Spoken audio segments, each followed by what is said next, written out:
All right, everyone. We're back for one last go in Metroid Prime 4 Beyond. We did find all the items last time, so we might clean up a few missing logbook entries, and then it should be on to what I assume is the final area and the final boss.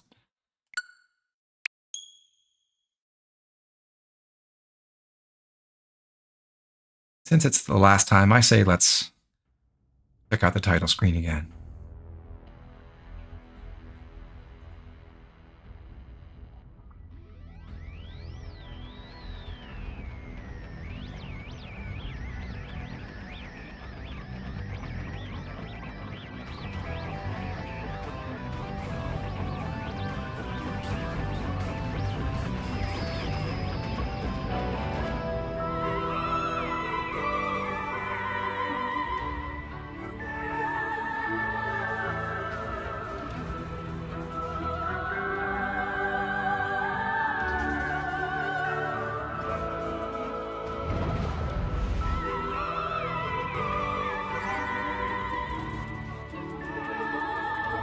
We unlocked a bunch of stuff.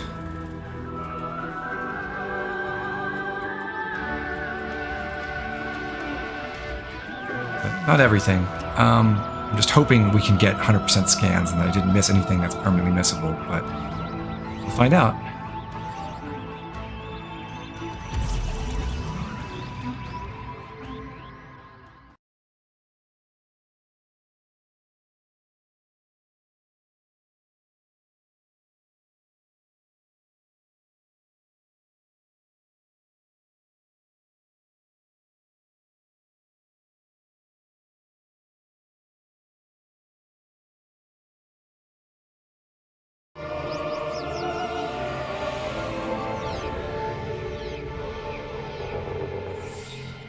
Grip looking pretty good.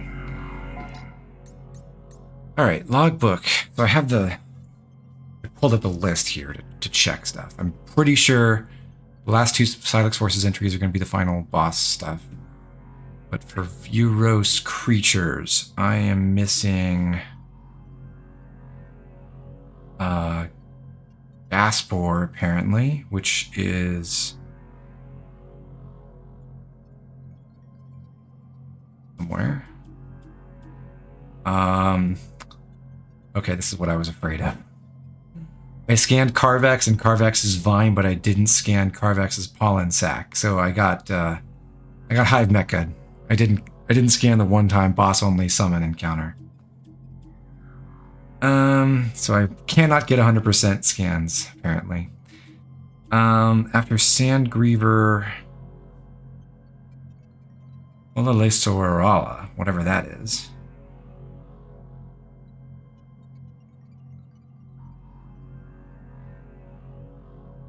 They're in Soul Valley. Okay. And that's it. So there's one thing in Fury Green and one thing in Soul Valley. And then I'm missing the Carvex summon. Oh well. For machines, I did get everything. Lemorne Lore.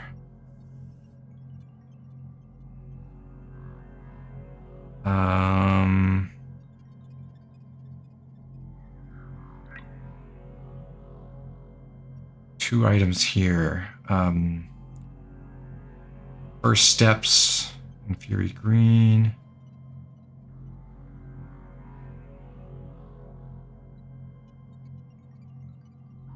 And the ablution, also in Fury Green. Okay. And data logs.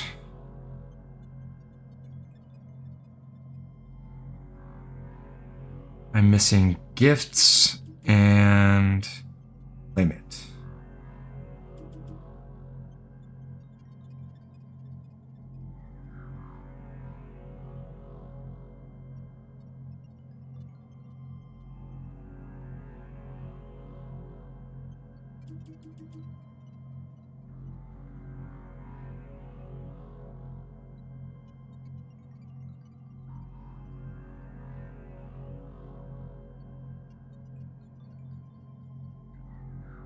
Limit is in ice path. Gift.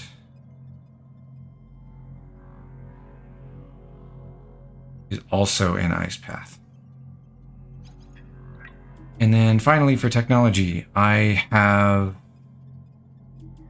did not scan Cuviria, which is the fruit that you find out in Soul Valley.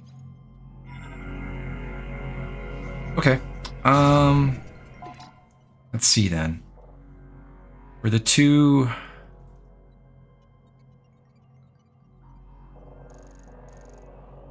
There are, what, 3 things in Fury Green? Let's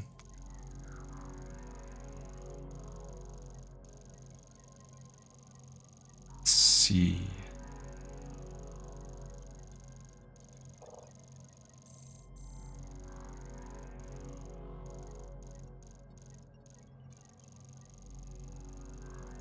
Apparently they're close to the beginning. So I'm going to exit the zone and come back in from the other side. Nice to see you again. Bye-bye.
Chat, keep your eyes peeled. Oh, for that. With the Lemorne headed for the Temple of Memory, gaze deeply, listen carefully, calm your mind, and take the first step here.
Now that we're near the end, did they ever explain why we ended up here?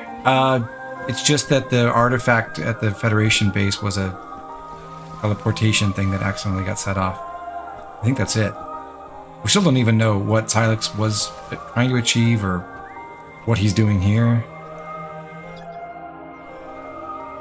Or anything like that.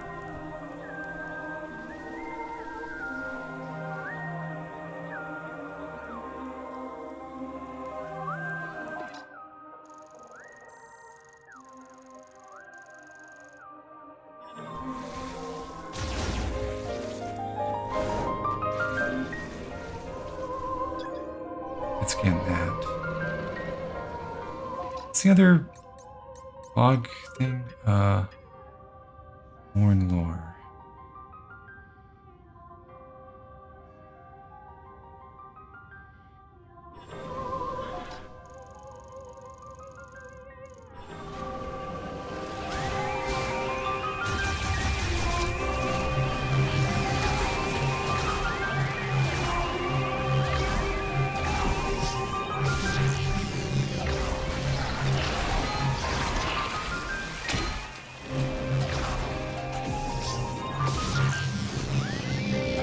From what I hear, no one's too thrilled with how they resolve Sylux's plotline in this game, but I guess we'll find out for ourselves.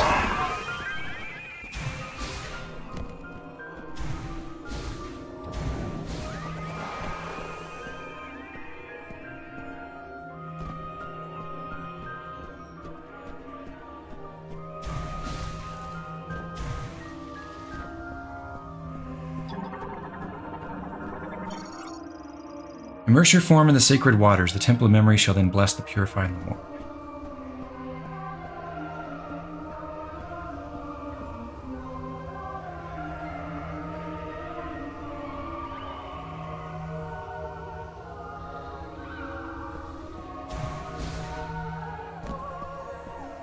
Now, where do I find a gas pour?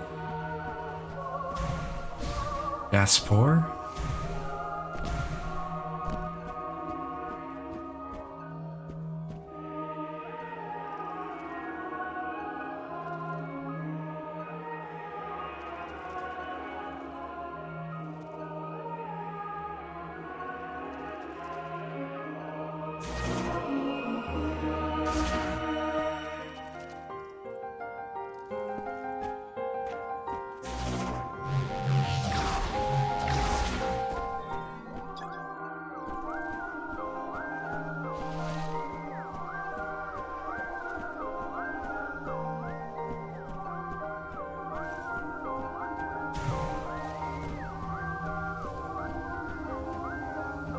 I'm very slightly worried that this might be one of those enemies that got replaced by a whole bunch of Reavers later in the game.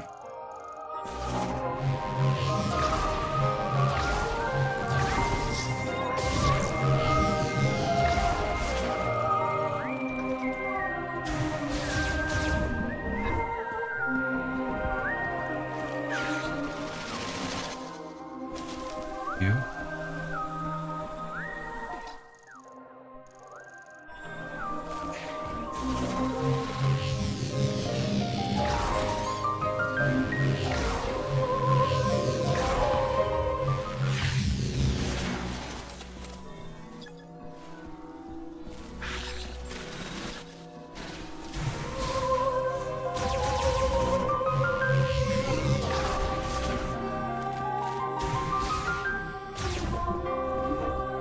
The thing with Dark Samus is, Dark Samus is also a non-entity for all of Metroid Prime 1, but there is another opposing faction that you engage with at the very beginning of the game and then encounter repeatedly later on. There really aren't proper antagonists in this game so far.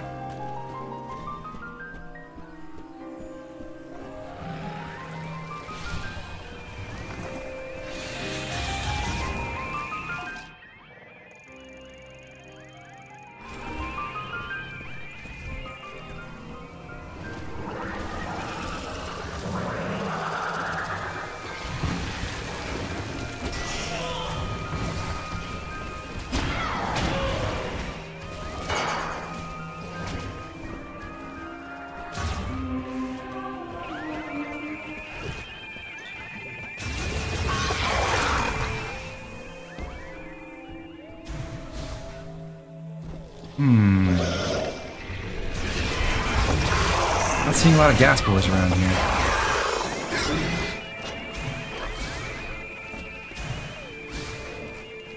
Am I not allowed to go back through this area backwards? Oh, I am. Good.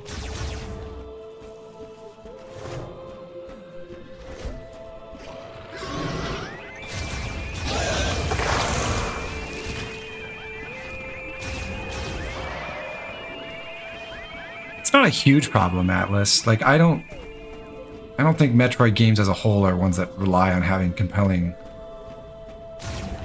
villains. But it's still nice to have an opposing force that has motivations and stuff. If only so you can read their logbooks. Reavers are just mindless beasts, as far as we can tell.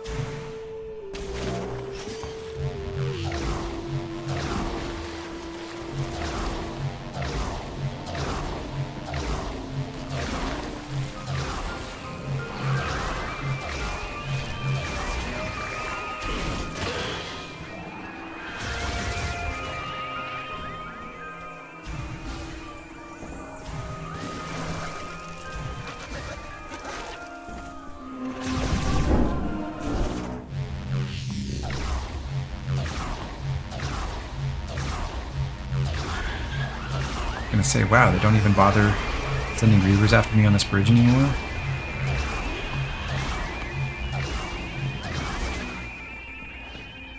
I think I did want to look out a little bit more. I like the view from here, and you can see the cannon launcher thing. Is that Soul Valley over there? The Chronos Tower? Landscape is really nice.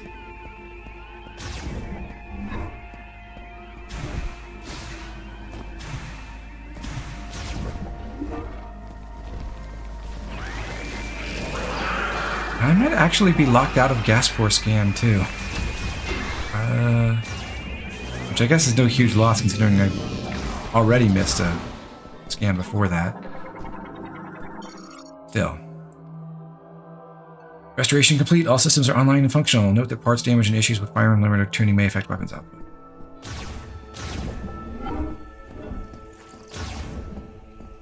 Hey, Corey. Hello, Samus. Nice to see you again. Farewell.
Yeah, I think that might be a missable scan. Wow.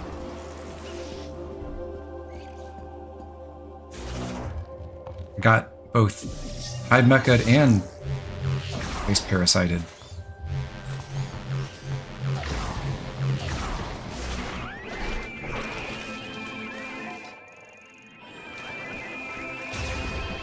Okay, well, aside from that, what do we have? Couple data logs in the ice zone, and I think a tech thing and a creature. One of the like flying insect things in Soul Valley. Okay. Thanks, Corey. Glad you enjoyed that.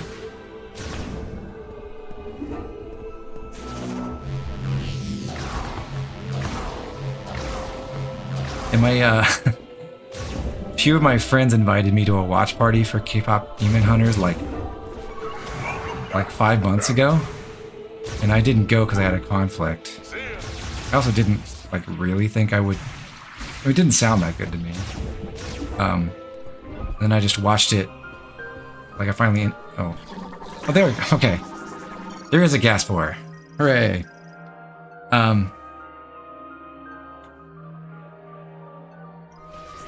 The only one left in the world. I think. Oh, yeah. So I didn't watch it in the summer at all, and then I ended up just. I forget what the circumstance was, but someone reminded me of it. I was like, sure, yeah, I'll watch it, and I did just on my own, and like, I guess it was like 5 or 6 weeks ago. And basically, from the moment How It's Done started blasting, I was hooked.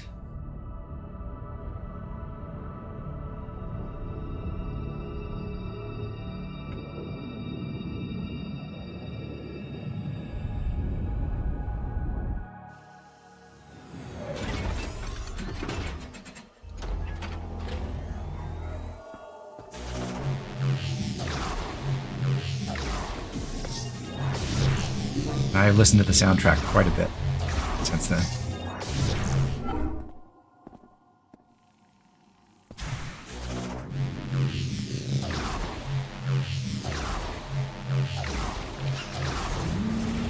Does the bike change colors? Yes.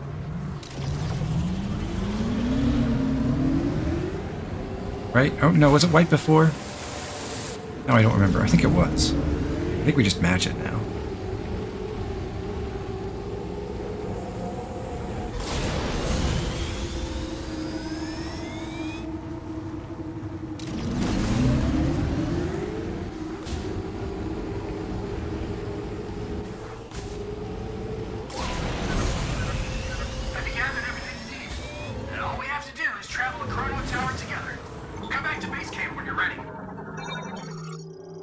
Plant morphology, Cuviria, a succulent variant that stores large amounts of fluid in its parenchyma. Although the outer skin has exceptional elasticity and strength, it is breakable. I wouldn't have guessed that would show up as a technology scan, too. Yes, I know, game. I was just there. I just talked to them.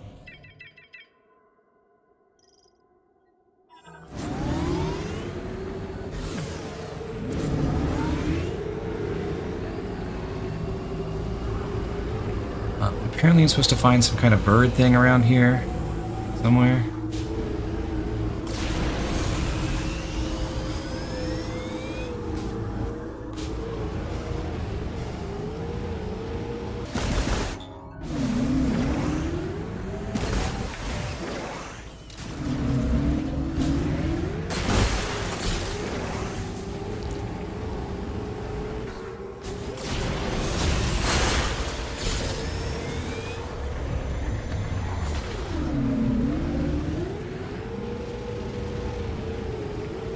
I thought the first half of the movie was way too fast and then it settled down.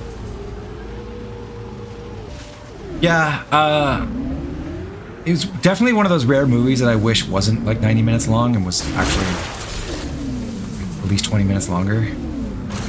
I also would have appreciated if the finale had just a few more minutes to breathe and build up to this is what it sounds like.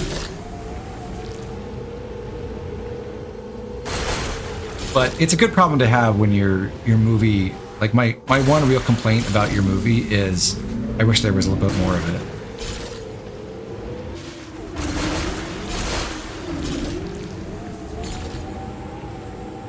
Why am I even doing these? I already filled up the memory fruit thing.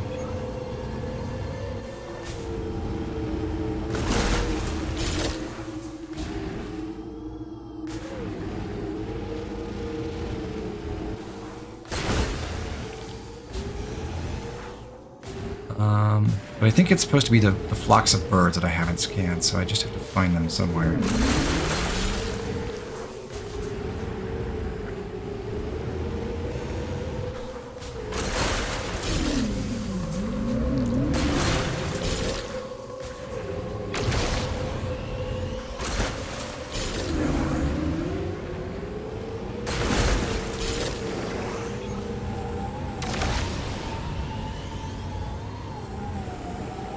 Well, while we're doing this, chat, what are your K-pop Demon Hunters takes? Keep them coming.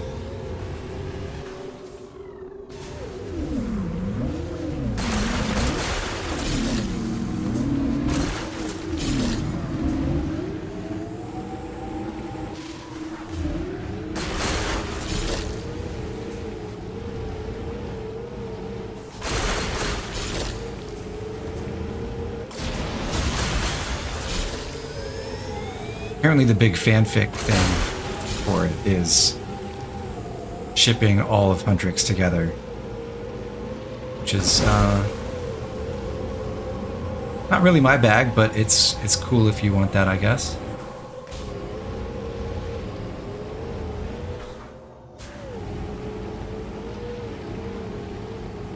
I feel like polyamory in general is something I'm not into at all. Don't really understand it.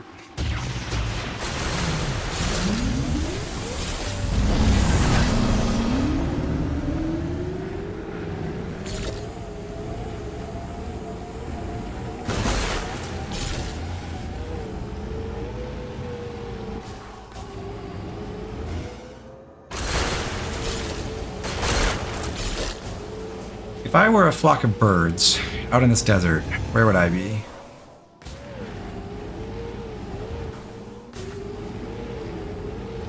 Rex would like a word.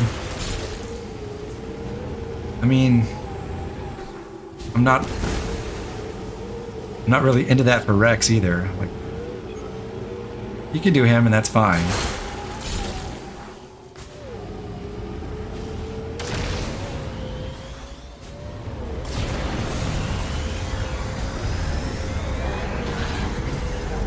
They're not birds.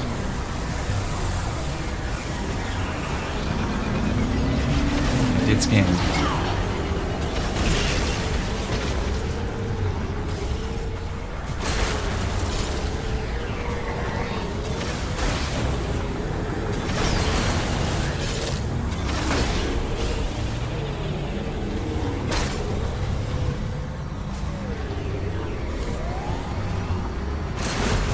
Photo at the end of 3 still makes you laugh? Sure. Made me laugh too. I think it's a funny resolution to what Rex had going on in 2. But I just feel like that home life would be really weird.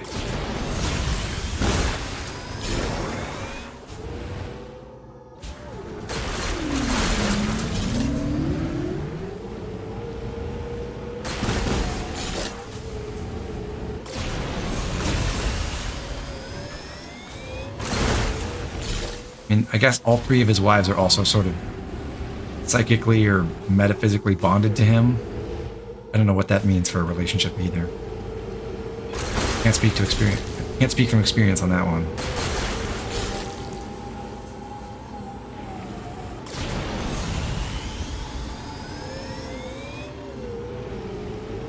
One time I'm trying to find one of those nuisance encounters in the desert, and I just can't run into them anywhere. Go figure. I've seen more people shipping only 2 Hundrix members instead of the whole girl group. But that leaves a weird, random third wheel. Oh. No, I did scan those. So, what's the other thing?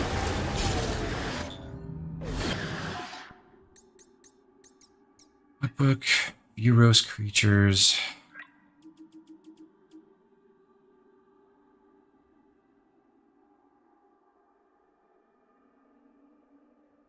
Engriever Polalesaurala.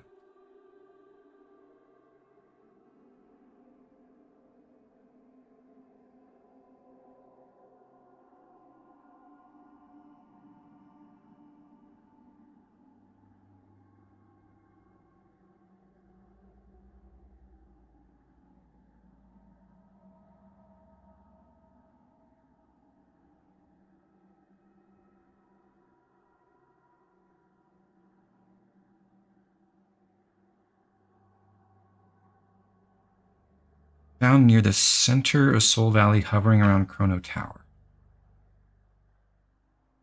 They are a bird. but not these birds.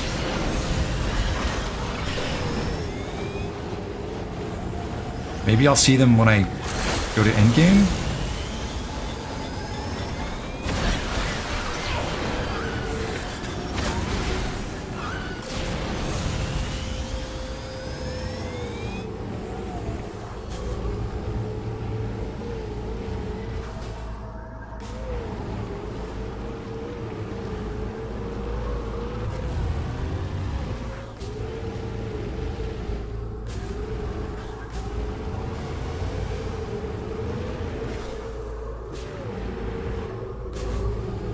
The thing is, like, back on K-pop Demon Hunters, like,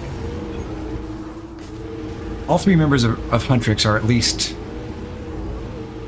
they're at least into men to some degree. I think the character who is most obviously a lesbian in the whole bunch is Celine.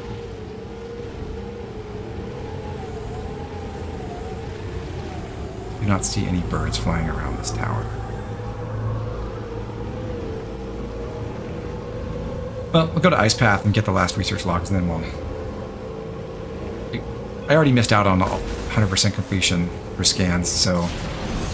Worst case... I do want to get all the lore, but... Worst case, I can finish my, my logbook on a second playthrough. At some point.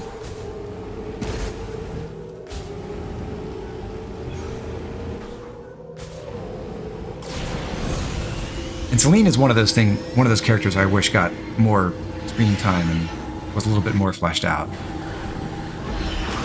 She's obviously, she got some, but virtually everything she gets to do in the movies and flashbacks. Except for, you know, that one scene. And she's just such a crucial part of the story for all the girls.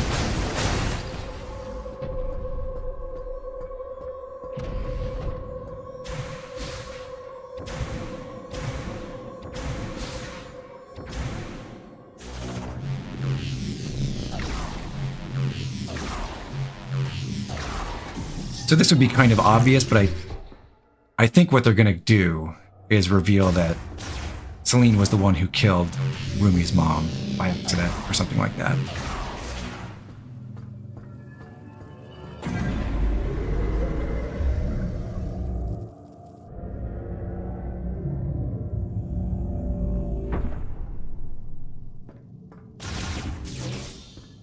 Like she ran into Rumi's dad at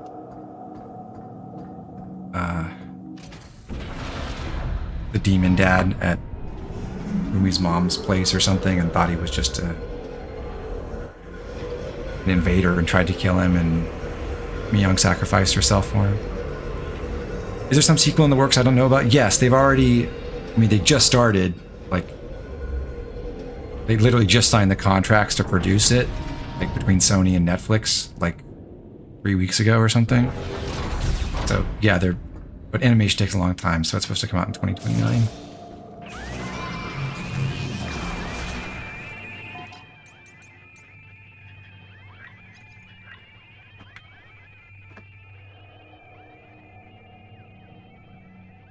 One moment.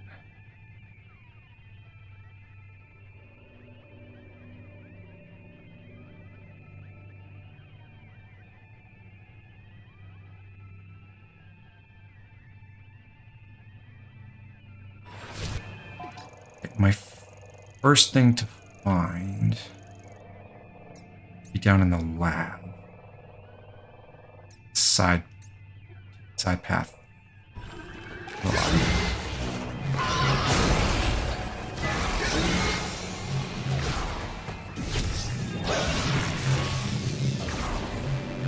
Yeah, I'm glad that an animated original has done so well this year. Especially considering all that Disney is doing, where all they're doing is cashing in billion-dollar paydays for crappy live-action remakes.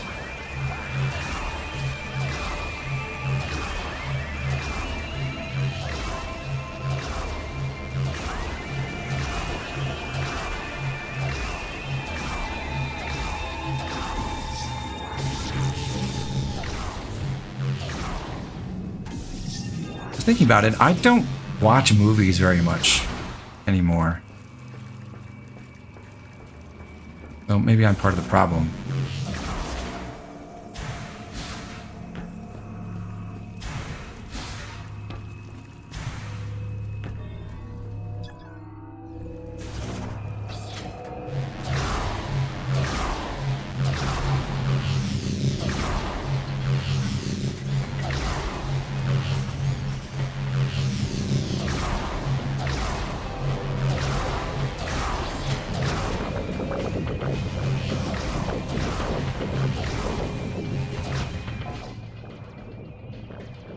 Going the wrong way.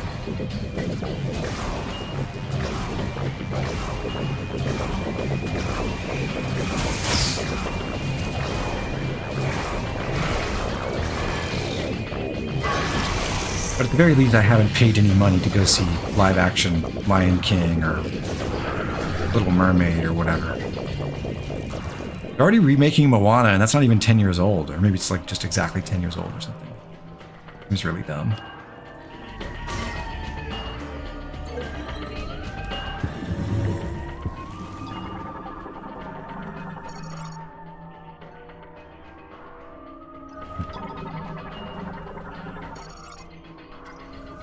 Did I turn this? I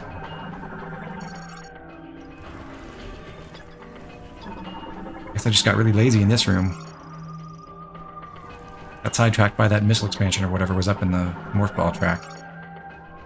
Hologram Planet Viewer is currently displaying Griever tracking information gathered and compiled by each G tracking terminal. And Research Diary Day 21, Gifts. Priest Chatoya wants to install something in this room. Apparently it will be a gift to the one who will become our savior at some point in the future. But do we not need a savior right now? If our efforts are not the priority, then do the Lemorn have a future?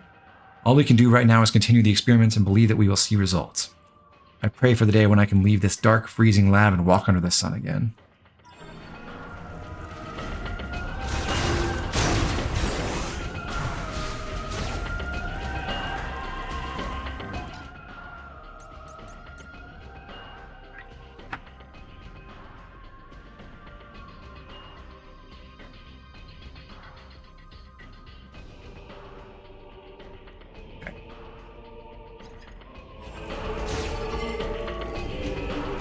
That should be the last one here. I think in the next lab area is where we're going to find our other log entry.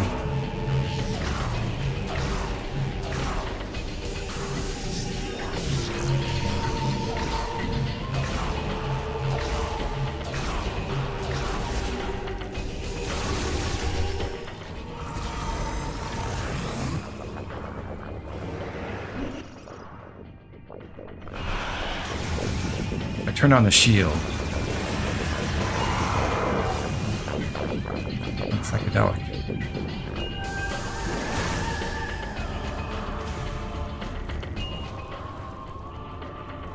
That I already have.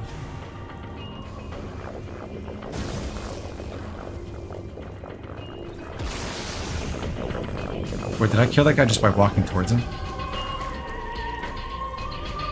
That's cool at least.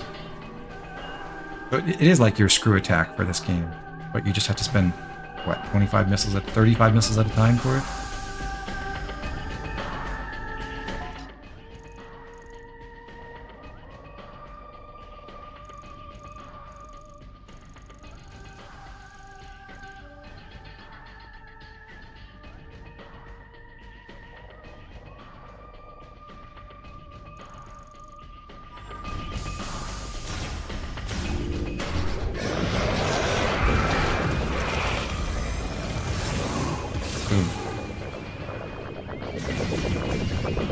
Alright, well that's one way to get around. Does it persist? Oh, it doesn't persist if you go more. Yeah.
Research Diary Day 205, Limit.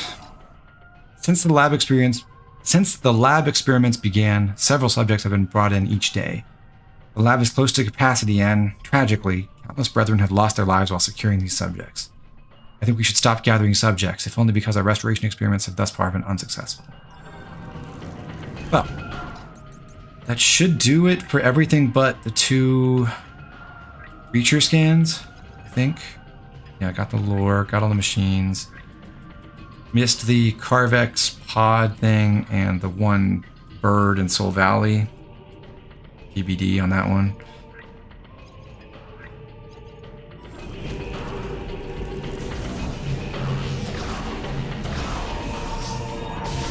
So, what's my fastest way out of here now?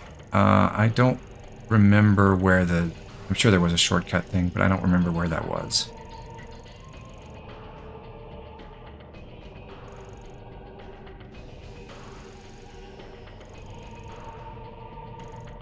Oh.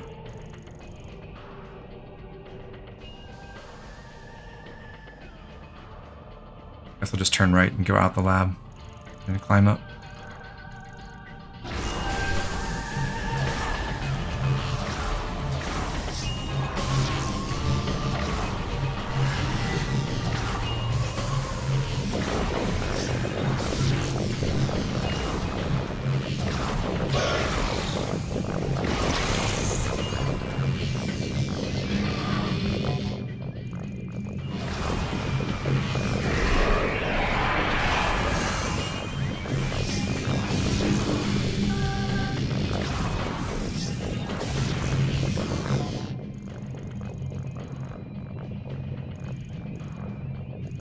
Not the right way.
Right one more time and then left on the next one, isn't it?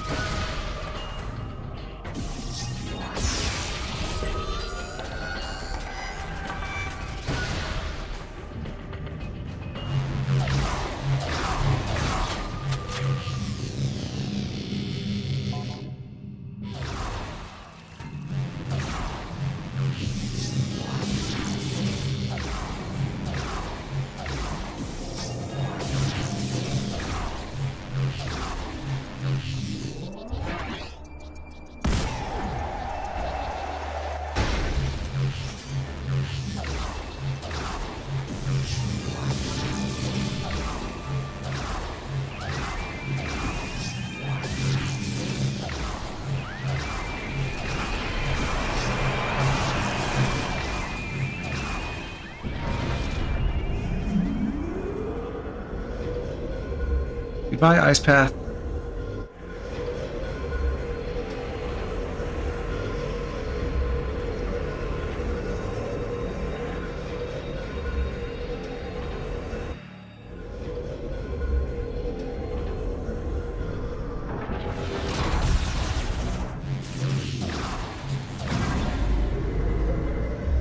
Here we inexplicably go from one loading screen directly to another loading screen.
I saw somewhere that apparently there are rewards for overfilling the memory crystal thing. Green crystal meter. I am not going to bother doing that. At least not on stream.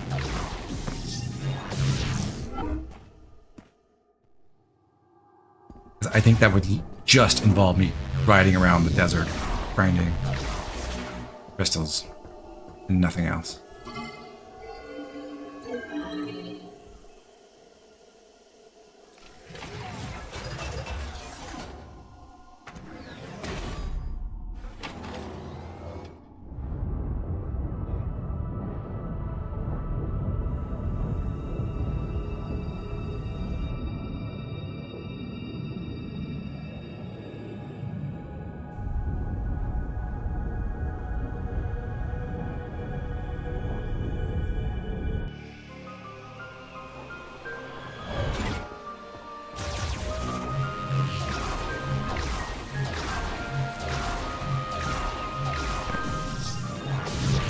Since I am at roughly 25% on the overfill meter, I'll go check if there's something to do at the shrine thing, but I don't think so.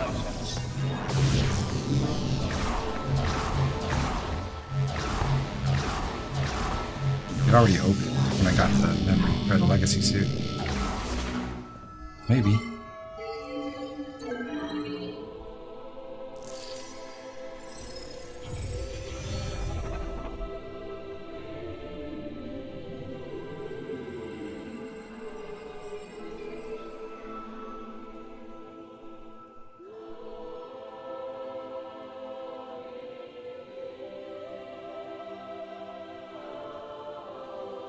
Nothing.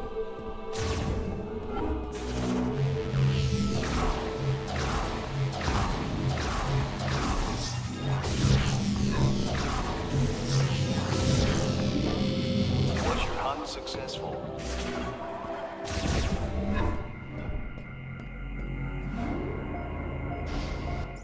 Okay, I'm gonna make this my pre-endgame save. So, just in case I want to come back and explore stuff, I'm gonna quickly pop out the main menu and duplicate that. I think I can copy saves.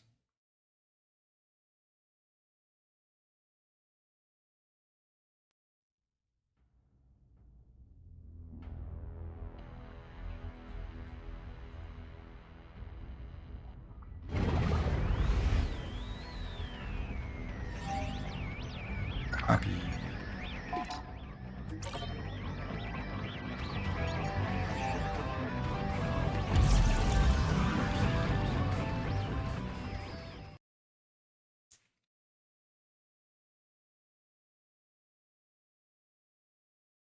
How would you rate this game so far?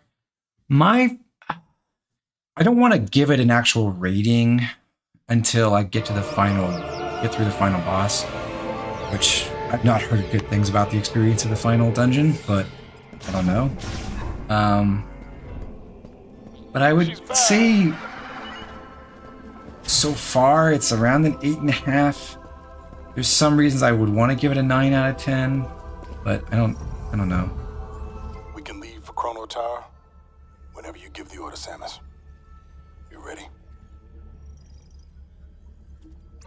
Once we leave, there's no turning back. If there is anything you need to complete, now is the time. All right, listen up. We got a lot of ground to cover, so check your gear. If it don't punch a hole in something, we don't got a use for it. Our mission is to guide Samus to the Master Teleporter. To do that, we gotta cross Soul Valley and destroy the force field around Chrono Tower.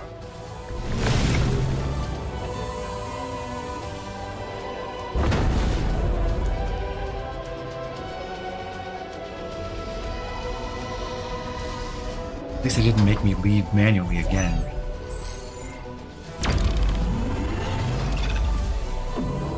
Open her up!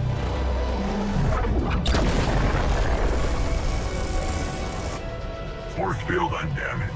I must increase power. No, I told you I can only guarantee 80%.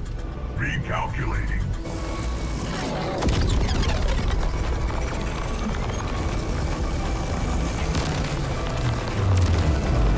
Warning. System critical. We need to abort, the weapon's gonna blow!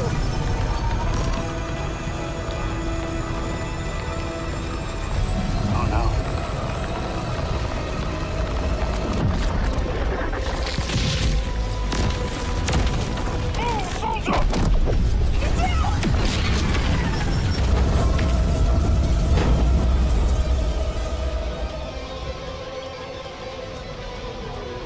Did they kill off my robot buddy just like that?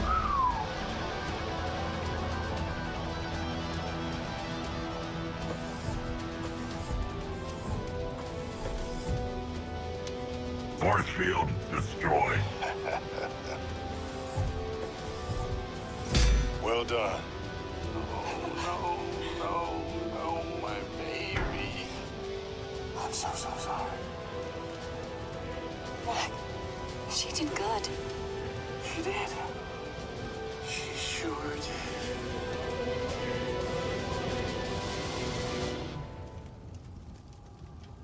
This is our moment.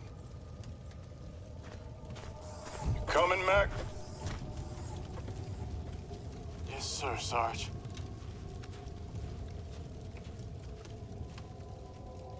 Right, 07's in chat. Follow along with Miles. He saluted the mech. We must too.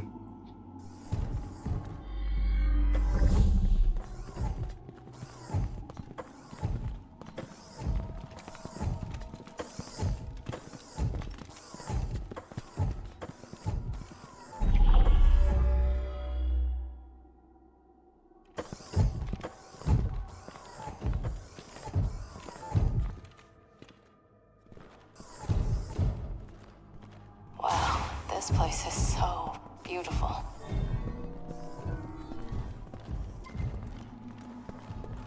I poured my heart and soul into that mech. Poor Betsy. Finally, we get to go home. Stay alert. Don't get too comfortable. I am sorry I destroyed Betsy.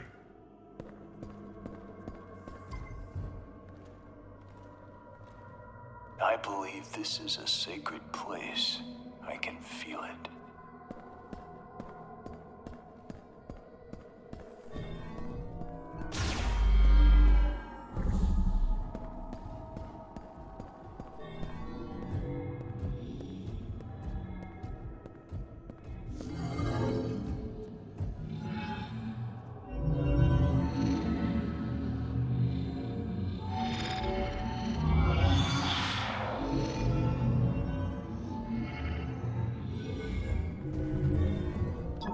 The robots are awake.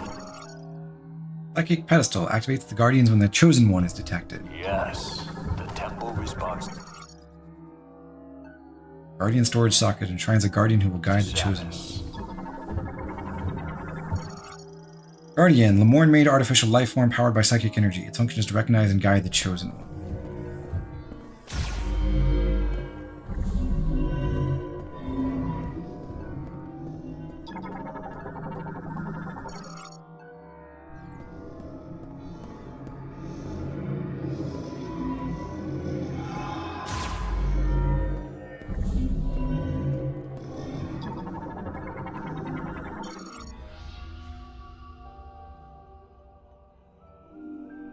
Shadihara, the Kirsha Asmasala, the Klinas, the Natharich, Kasalas Agent, Jeanette, Dinet Namor Tiganich, Kie Ziskala, Sinel Chanich, and Selectinath Gashanda, Tiganich H's. Shiola alone, Escani Chamaneth, Din and Kaisha, Kales Ashaka, Antakanin, Shatasek, Enkialin Teganit, Shotanen, Virus, Enkialin Jogarit, H's,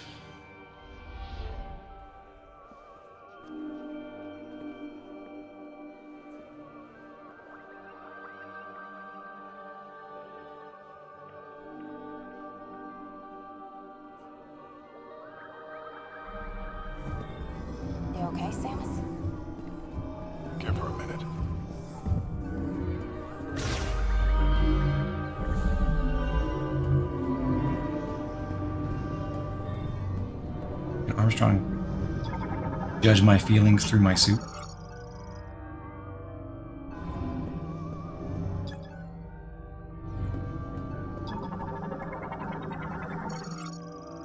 Psychic energy turbine rotates in response to psychic energy released by the psychic core. Provides power to nearby machines. Psychic command received. Expanding object.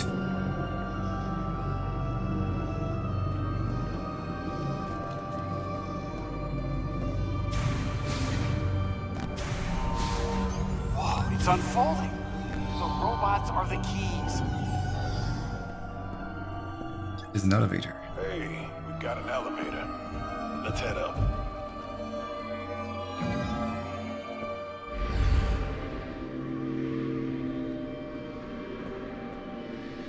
That's right, Duke. Not a lift, an elevator.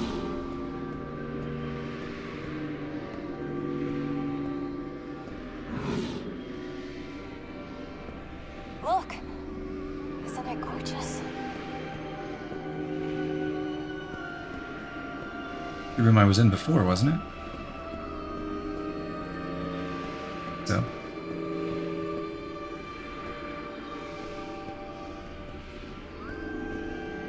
Finally, we get to go home.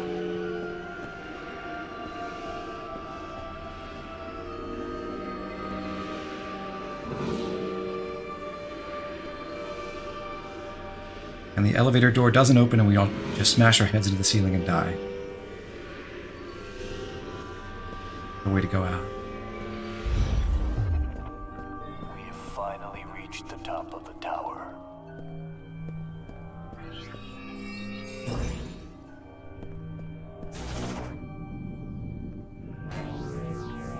How does she do that?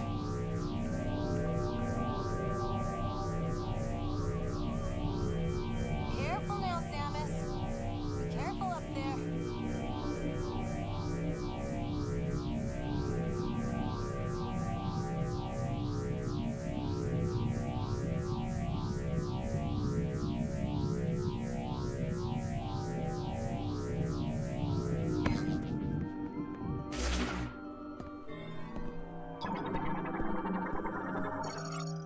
Psychic Healing Pod administers intensive care and amplifies psychic abilities. Patients are also linked with Chrono Tower and given access to the tower's functions. Part of the pinnacle structure that floats above Chrono Tower, the Master Teleporter is housed inside, expanded by using the linked terminal.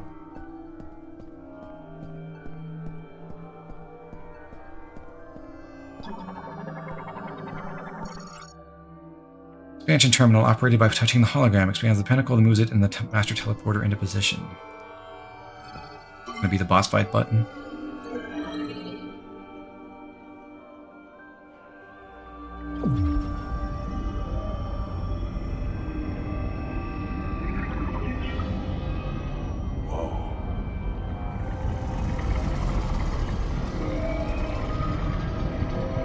Look at this place.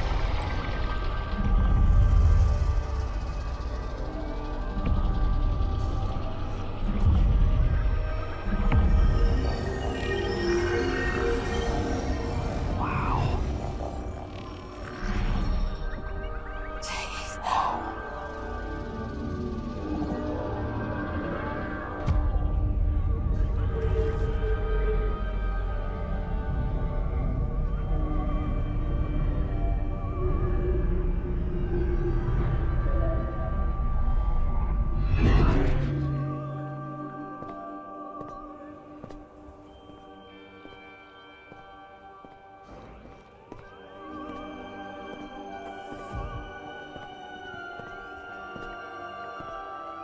What part of this actually required Samus to get the memory fruit? Could we not have just gotten the teleporter keys and then activated the teleporter and pieced out? You got the keys.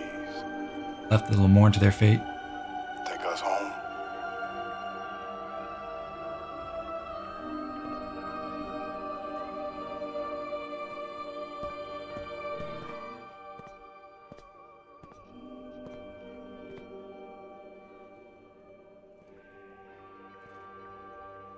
This must be the Master Teleporter.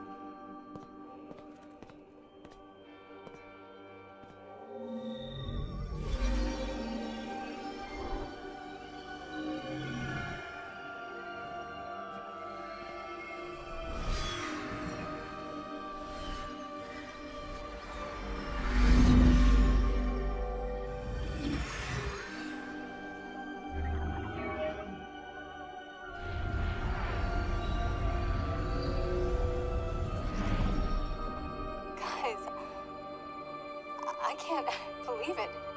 We're actually going home.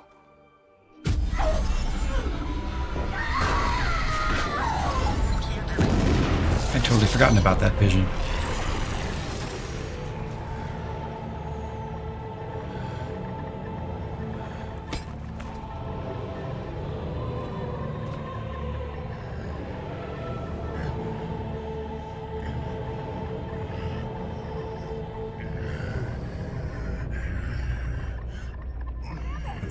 Sylux's backstory.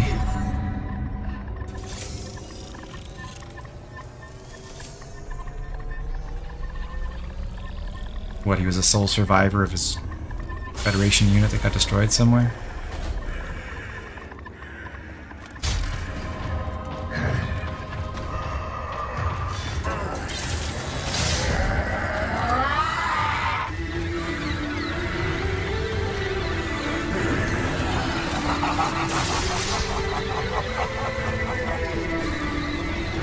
Samus!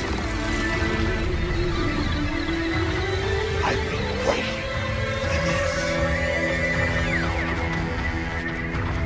Sylux! Knuckle up!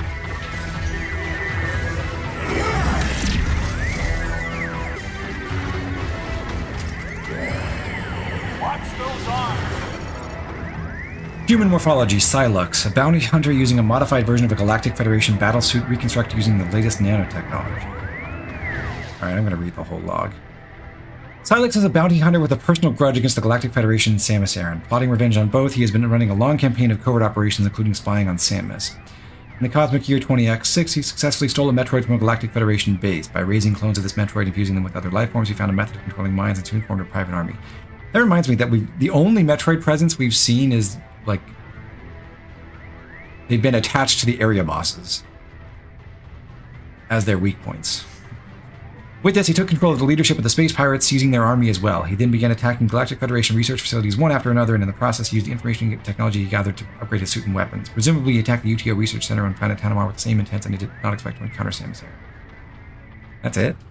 He's, like, been totally absent from this game.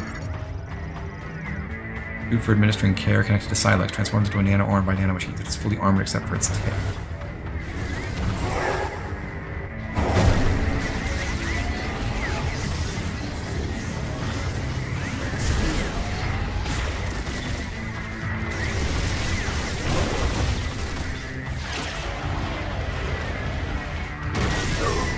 Psychic lasso is working! Alright! Let's get the rest of these off!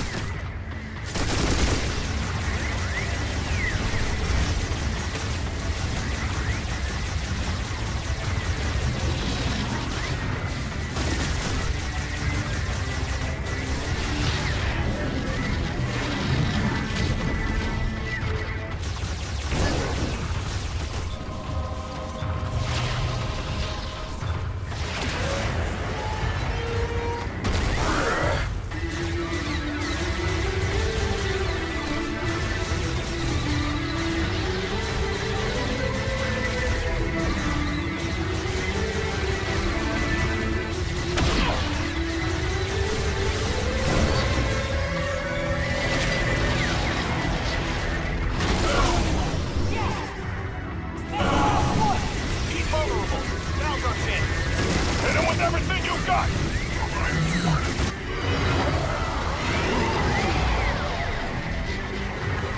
Oh no, the arm's been torn! Keep it together! Nano arm tip formed into a dragon head. This form puts heavy strain on the nanomachines and can be active for only a short time. Damaging the dragon head will increase the strain, reducing its duration. Got this!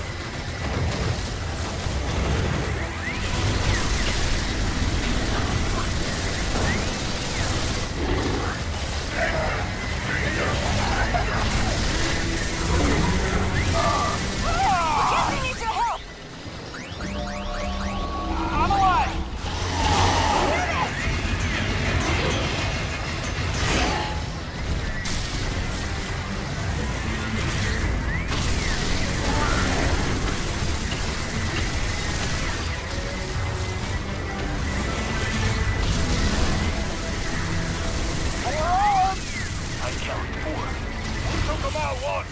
We can do it again. Watch your feet. Guards need your help!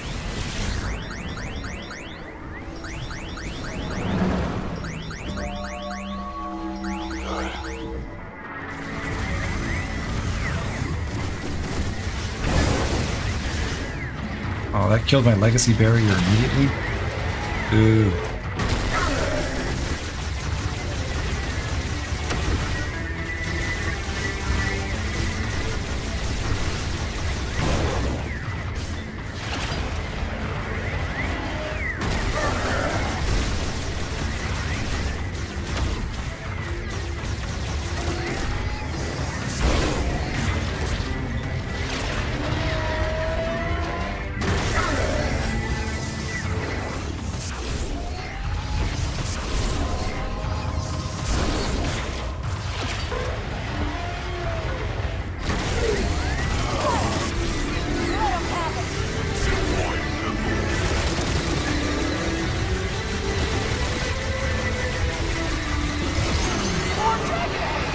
Keep it together now.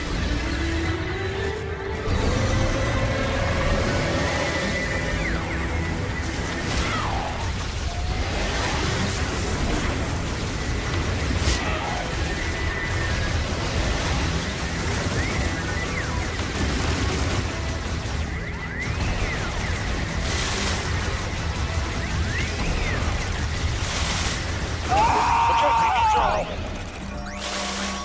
I'm okay!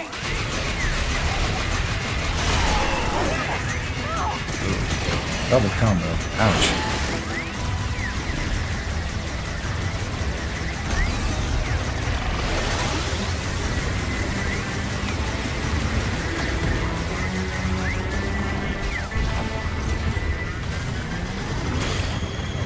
That news coming our way.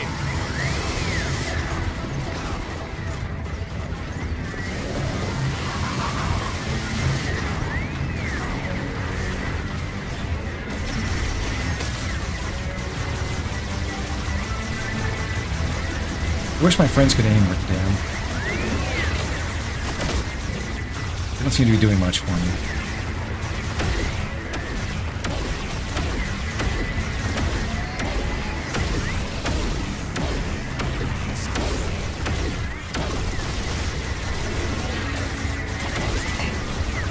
To be fair, I wish I could aim for damn too.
Congrats on the double kill, Sylux. I'm okay.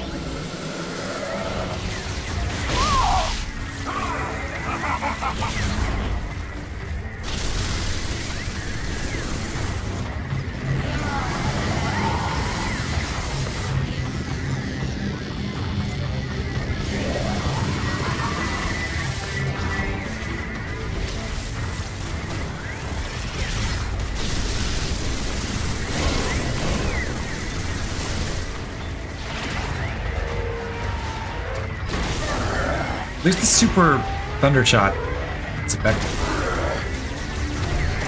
The other super beams don't seem to be that good. Thunder shot, continuous fire, auto aim, respectable.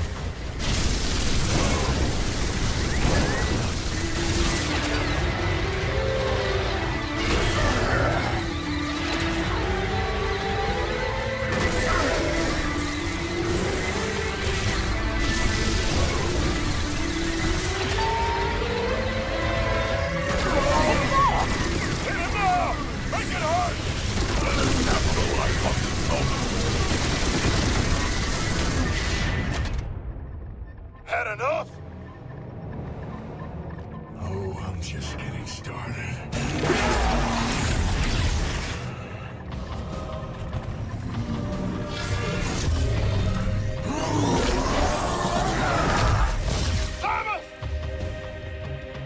Where'd they go?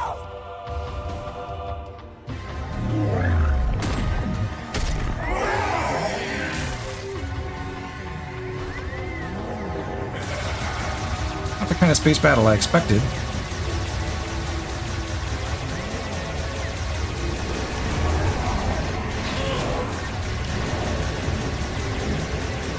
Also, they've done the thing where the flight controls aren't inverted.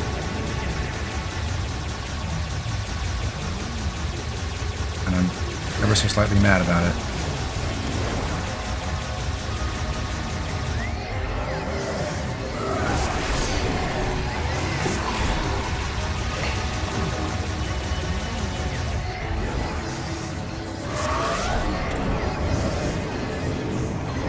How do I dodge this?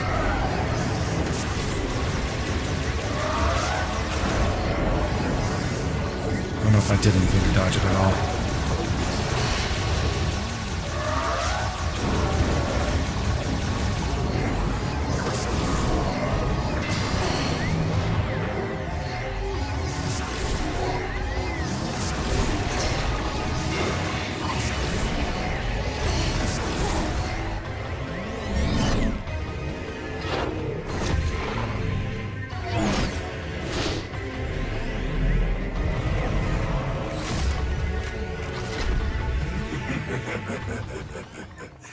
Just you and me, Samus.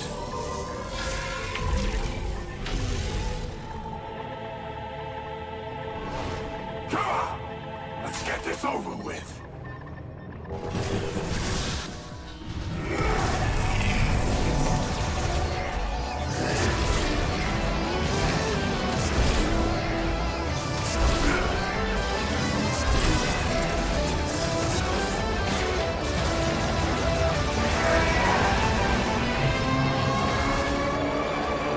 What do you think of it?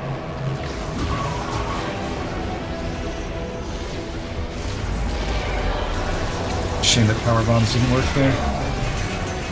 Energy tank rejected. Oh, that's fun. You can steal your tanks. They brought back his alt mode. Okay, I enjoy that. Returned the feature from Hunters.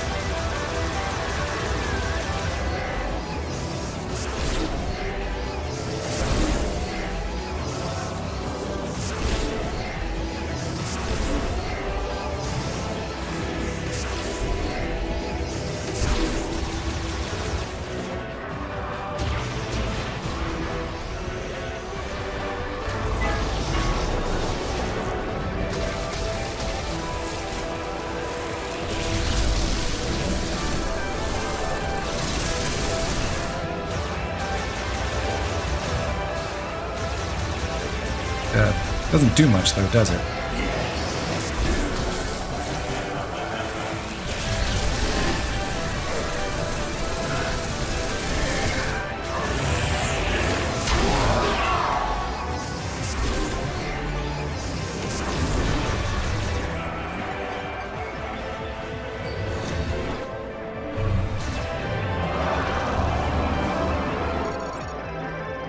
Miniature black hole generated by Sylux. It draws in firearm attacks, neutralizing them. Only the control beam in the will of its user can resist the black hole's pull.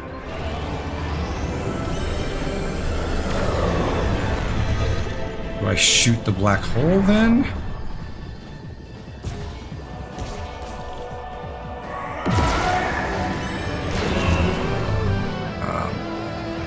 I don't know.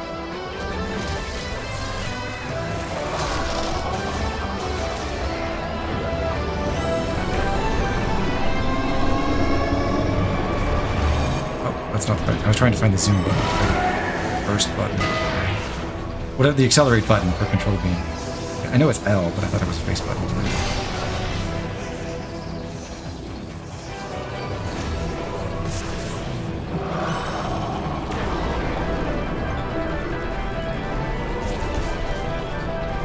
Oh, you have to manually dodge it, too. Otherwise it'll suck your control beam in.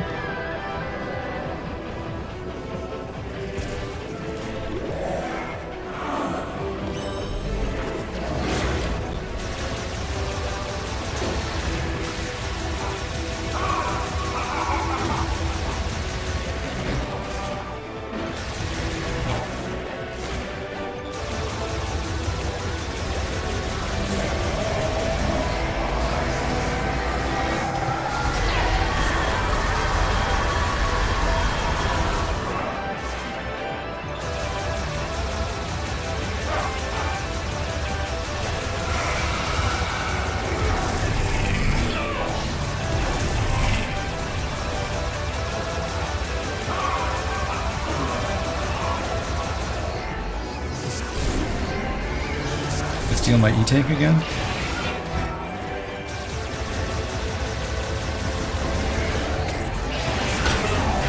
Yep.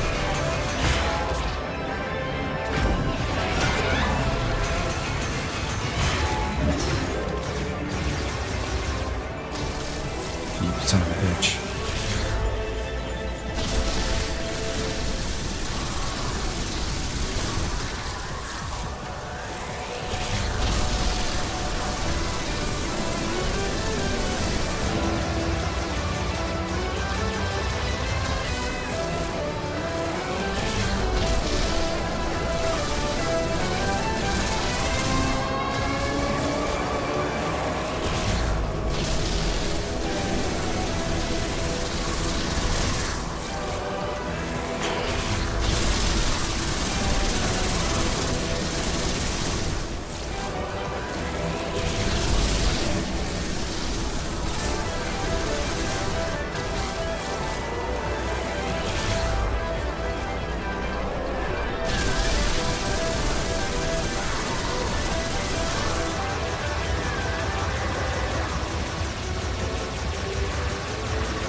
Shouldn't we go after her? Tell me how, and I'm there. Well, Spatial anomaly it was an interesting boss fight, I guess, but why did they never give him any context in this game at all? Here we go. Be ready for anything.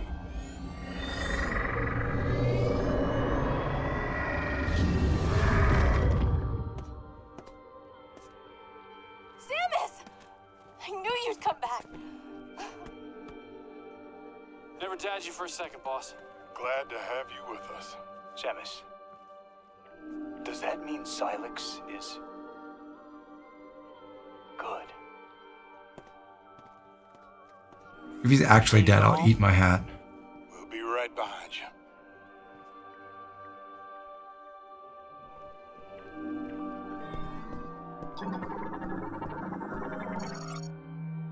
Master teleporter.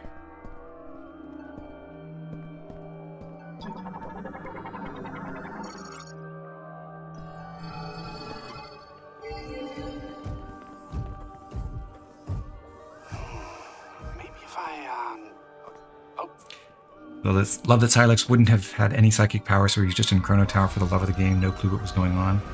Was it actually him who blew up the bridge in Flare Pool, or was that one of the bots disguised as him? teleporter. It only responds to you. Wait, is that Viros?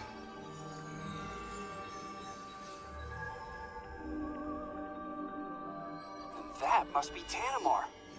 Home sweet home. And you are sure? Well, we're gonna find out.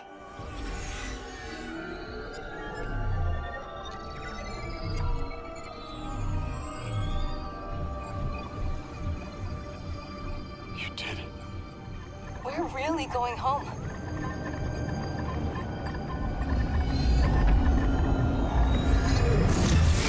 Called it.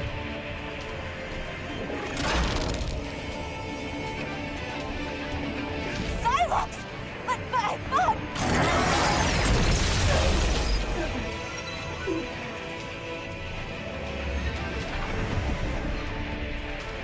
Samus! No! Protect the teleporter! Samus, are you all right?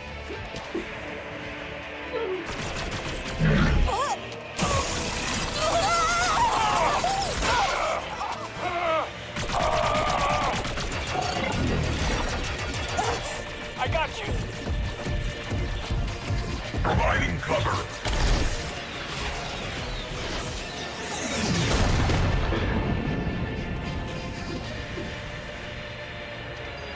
Teleporter's not gonna last long. You gotta make the jump while you still can. I'll do my best to stabilize the power. Yes! Restart the sequence. We'll buy you time while it charges.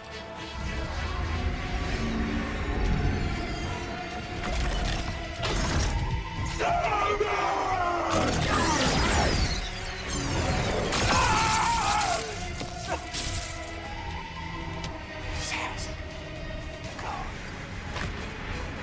Back! No! Enough.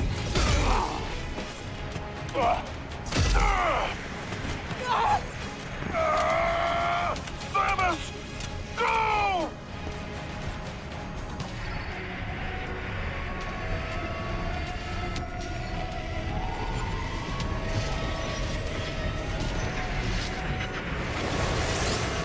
This is gonna kill me if I don't. I'm gonna let this happen, see what happens.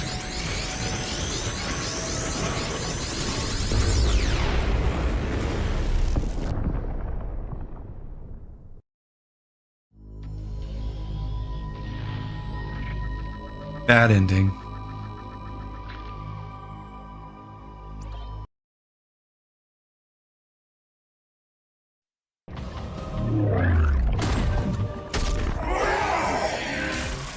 Do I have to redo the fight because of that? That's so funny.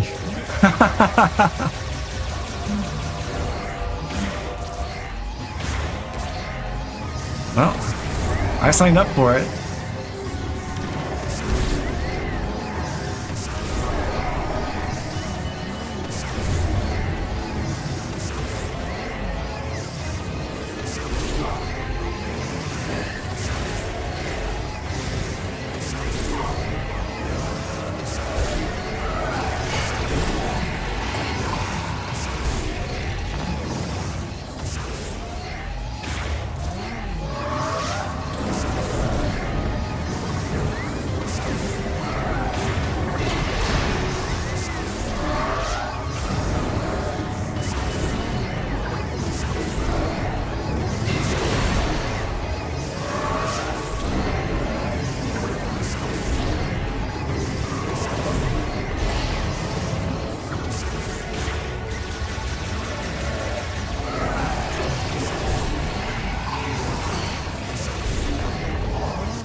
science.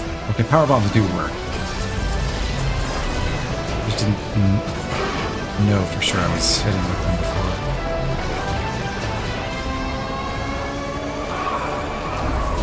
They're not exactly the most suitable weapon for these fights, I think.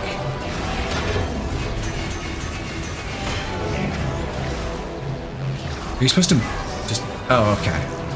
But you are meant to fight him in morph mode for this. Hey, I found something out at least.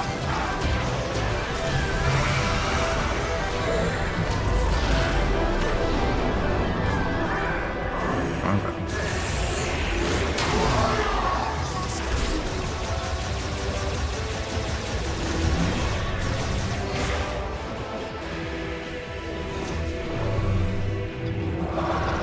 What would be the other scan I'm missing then?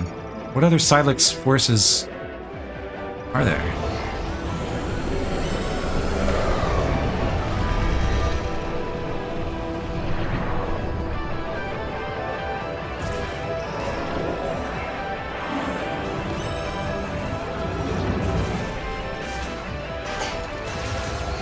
How do we dodge that?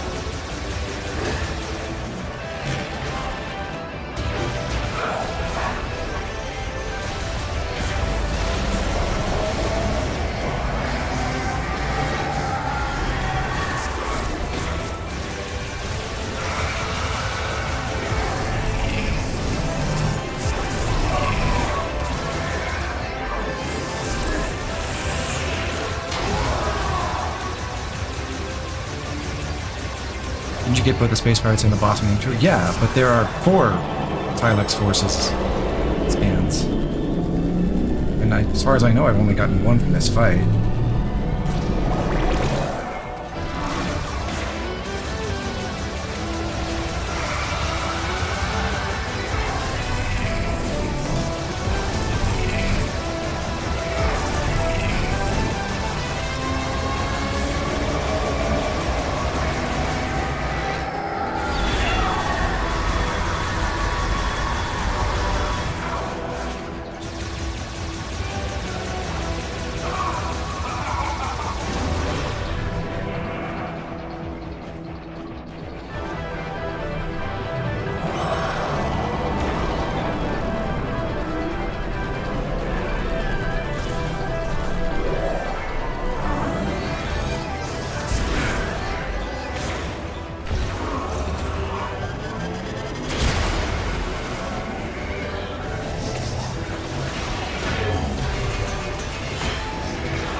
How do you dodge him?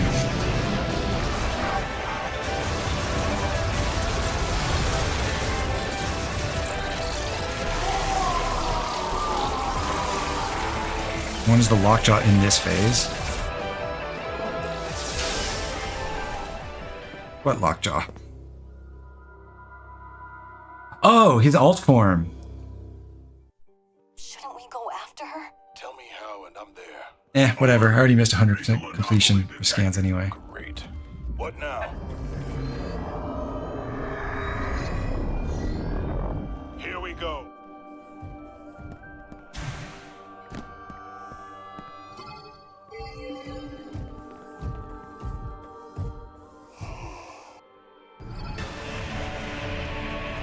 Okay, game, I will press the button.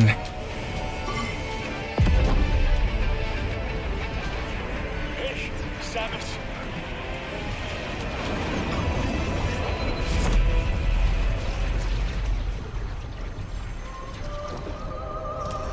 Solon be with you.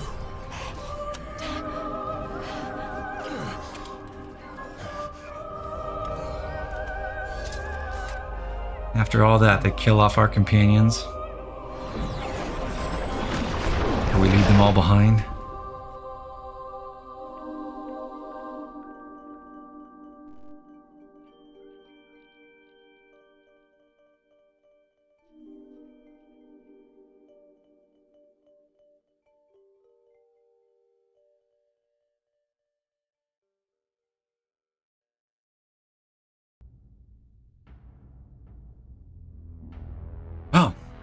Roll credits. Huh. Well, I can see what people were saying, that the ending sequence left a kind of bad taste in their mouths. I actually liked the fight for the most part. One of my complaints about the other major bosses in this game is I feel like they all have a bit too much health. They just last too long. Maybe the very first phase of that fight was kind of the same way, but overall I liked the length and the difficulty of it.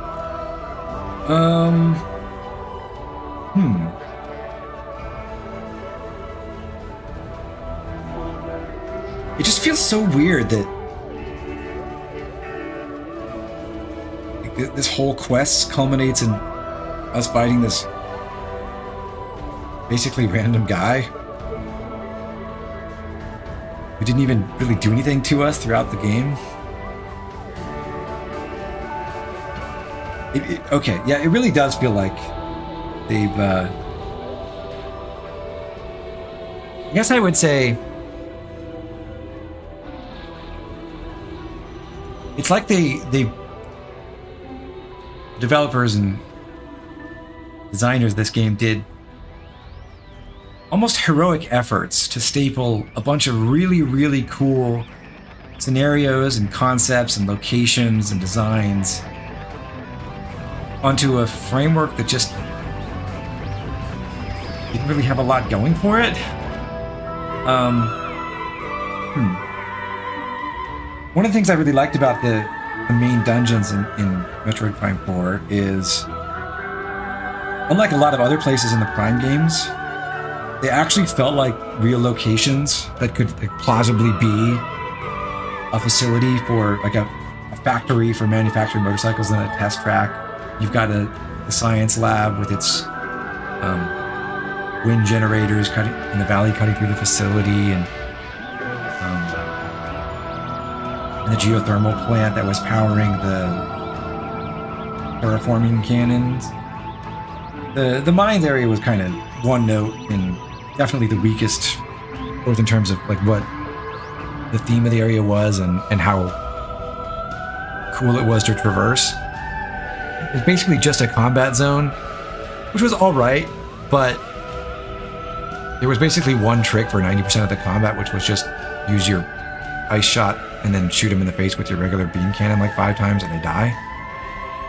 And I was disappointed backtracking through there the second time to find that, like, that's the final main dungeon, so by the end of it, you've acquired all the major upgrades, you can go anywhere.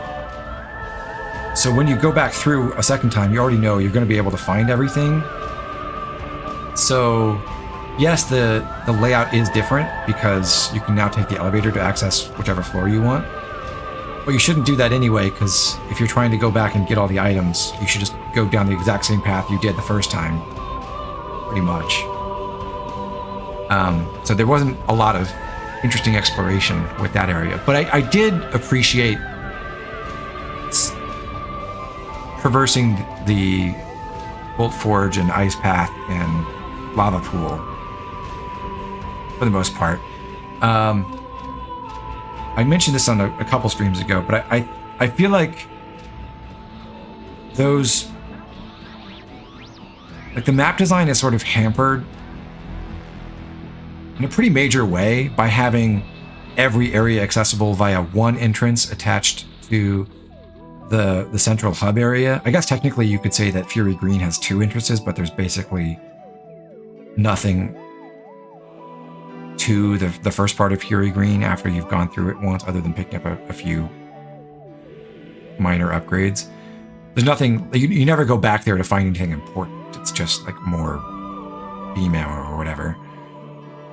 And at least all the other areas had something, it's like some other side area and generally an extra boss to go to and fight, even though it wasn't, the backtracking wasn't too complex. But yeah, I feel like, yes, after your first trip through the areas, you change something, you turn on the power, you activate something, or in the case of the lava pool, you destroy the big cannon. And that does recontextualize the area a bit, which is cool and makes it makes it fun to go back through and see what's different. But yeah, I feel like that experience is so constrained by just like traversing right back through the front door again. So I'd stick with my idea that I think I said the last time. What they really ought to have done, if they want to have Soul Valley as this desert motorcycle area, and they want to have the final fetch quest with the mech parts be there, and they also want to distribute these little shrine things, which were mostly pretty lame. They weren't. The puzzles were not that interesting, even for the little shrines. I think they should have held that off and made it a late game area and made it like as large. Like, start in Fury Green, you get launched to Volt Forge, you make the bike or the Viola suit, and then like my idea was just have some underground passageways, like highways, that the Viola suit lets you traverse, like just abstract away the driving for a little while longer and make it so that you drive off through one of those pathways to Flare Pool, you go there, you get to the bridge, now you're in control of your motorbike, you try to drive across the bridge, it gets blown up so you can't progress further, then you're redirected back to the ice area, and you go through there, you get all the logs and the reveal that the Morn basically killed themselves by trying to use the green energy to enhance themselves and turn themselves into Reavers. And then that contextualizes Flare Pool again, because now you know, like you find out there, okay, we need to go destroy this cannon that's launching this green energy and coating the world in it over and over again, because it's really bad. So I think you go back there and then destroy the cannon, get launched out. Because you've destroyed the thing, now there's not green energy showers, like dangerous green energy showers mutating the hell out of everything in Soul Valley. So now you can actually go out there, and that's when you can drive around. So the area is much smaller. You're sent there. You can drive across. You're basically sent. Like, you can go pick up the basic beam upgrades, I guess, and then make your way over to the mines. And you have the big action scene with all the Federation soldiers reunited. And then come back and traverse the desert to do the mech pickup stuff, and the extra boss there and everything. And then I think that would just be a much better structure for the thing. And yeah, you don't get to use the bike as much, but just don't make a central hub area like that. But once you do unlock the Soul Valley, it acts as a central hub. It's just not something you have to traverse to get to all the areas originally. But when you get through Soul Valley, now you can come through the front door of all these other places that you previously accessed some other way. And so there is a new context, a new direction for you to traverse the old areas you've already visited when you go back through to backtrack. Like, I don't think you have to change a lot of the things that are in this game to make it flow better. It just feels like the desert is introduced far before it needs to be, and it adds a lot of padding for not much benefit. I also do want to complain about the fact that you get the elemental beam upgrades, and you have to bring them back to Miles to get him to install them every time. If you want to do that for the first one, just to, establish that he is the guy who's doing it, fine, whatever. But I get the ice chip and the thunder chip. I should just be able to, I've gone through these other areas, I've turned the power back on.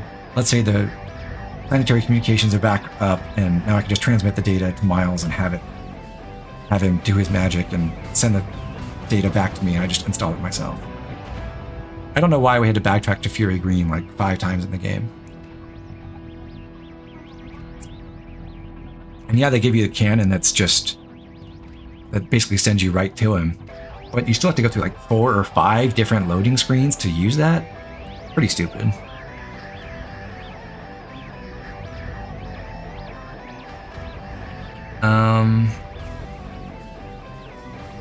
And then also, yeah, Sylux needs to have more to do. if you want to introduce him as the guy who cuts you off at Flare Pool, then make him, actually do stuff and lead some of his own forces. Bring back the space pirate. You programmed the space pirates. You modeled them. Bring them back, at least a squad of them, as part of the Flare Pool quest, where maybe Sylux is defending the cannon, and you've got to fight him off. And then in the mines area, maybe you have another encounter, and he's like powered up, so you get to see some of the features he has for the final boss fight. And there's like something that makes him matter to the game, other than just being a guy who hung out in a storage pod in Chronos Tower for 12 hours. So I think I was saying earlier in the game it was like between an 8.5 and a 9. I would say not a 9 anymore. Probably between an 8 and an 8.5. It's a good game. It's well made. The combat is enjoyable for what it is. It's definitely not a shooter. It's not built as a shooter, I should say. So like the moment-to-moment gunplay is just not that good.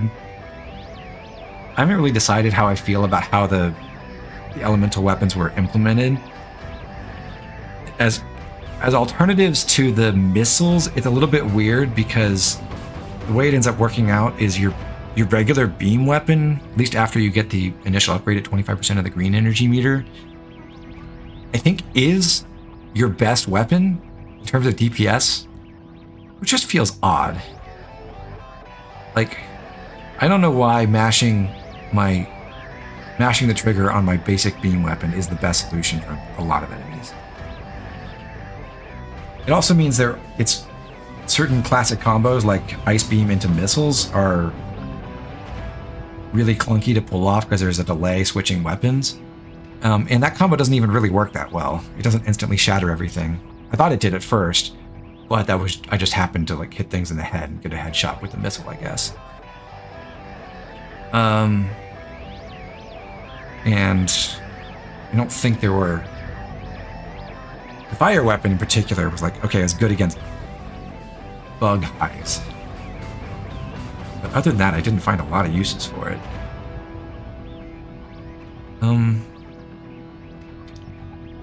What else?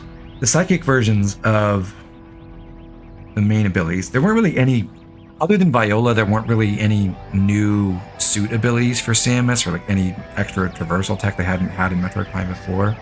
There were some changes or like new additions that I did actually enjoy, like the tether launcher things with the psychic spider ball. Those are actually fun. I would like to see those come back in some capacity. The psychic morph ball bombs, absolute dud, totally useless. I don't know why they're made the way they are. Like, all it does is let you hit like 3 or 4 bomb slots in the game that are up high.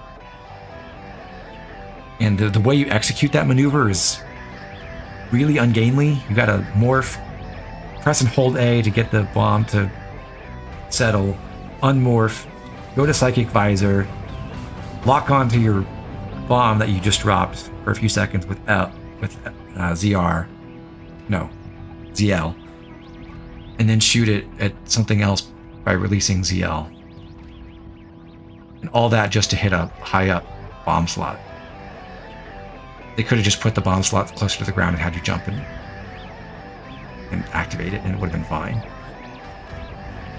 Boost ball was basically the same.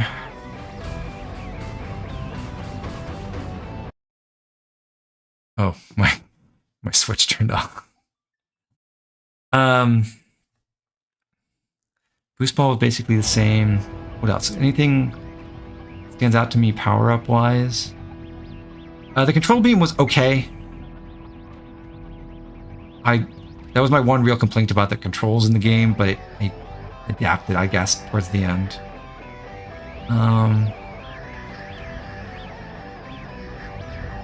I wish it was kind of more useful in regular combat in some way. Like if you could use it the way I think it was the Nova Beam in Eruption. The one where you could like shoot enemy weak points to one-shot them. That would have been a fun way to handle some of the like elite enemies that you fight in the mines and stuff.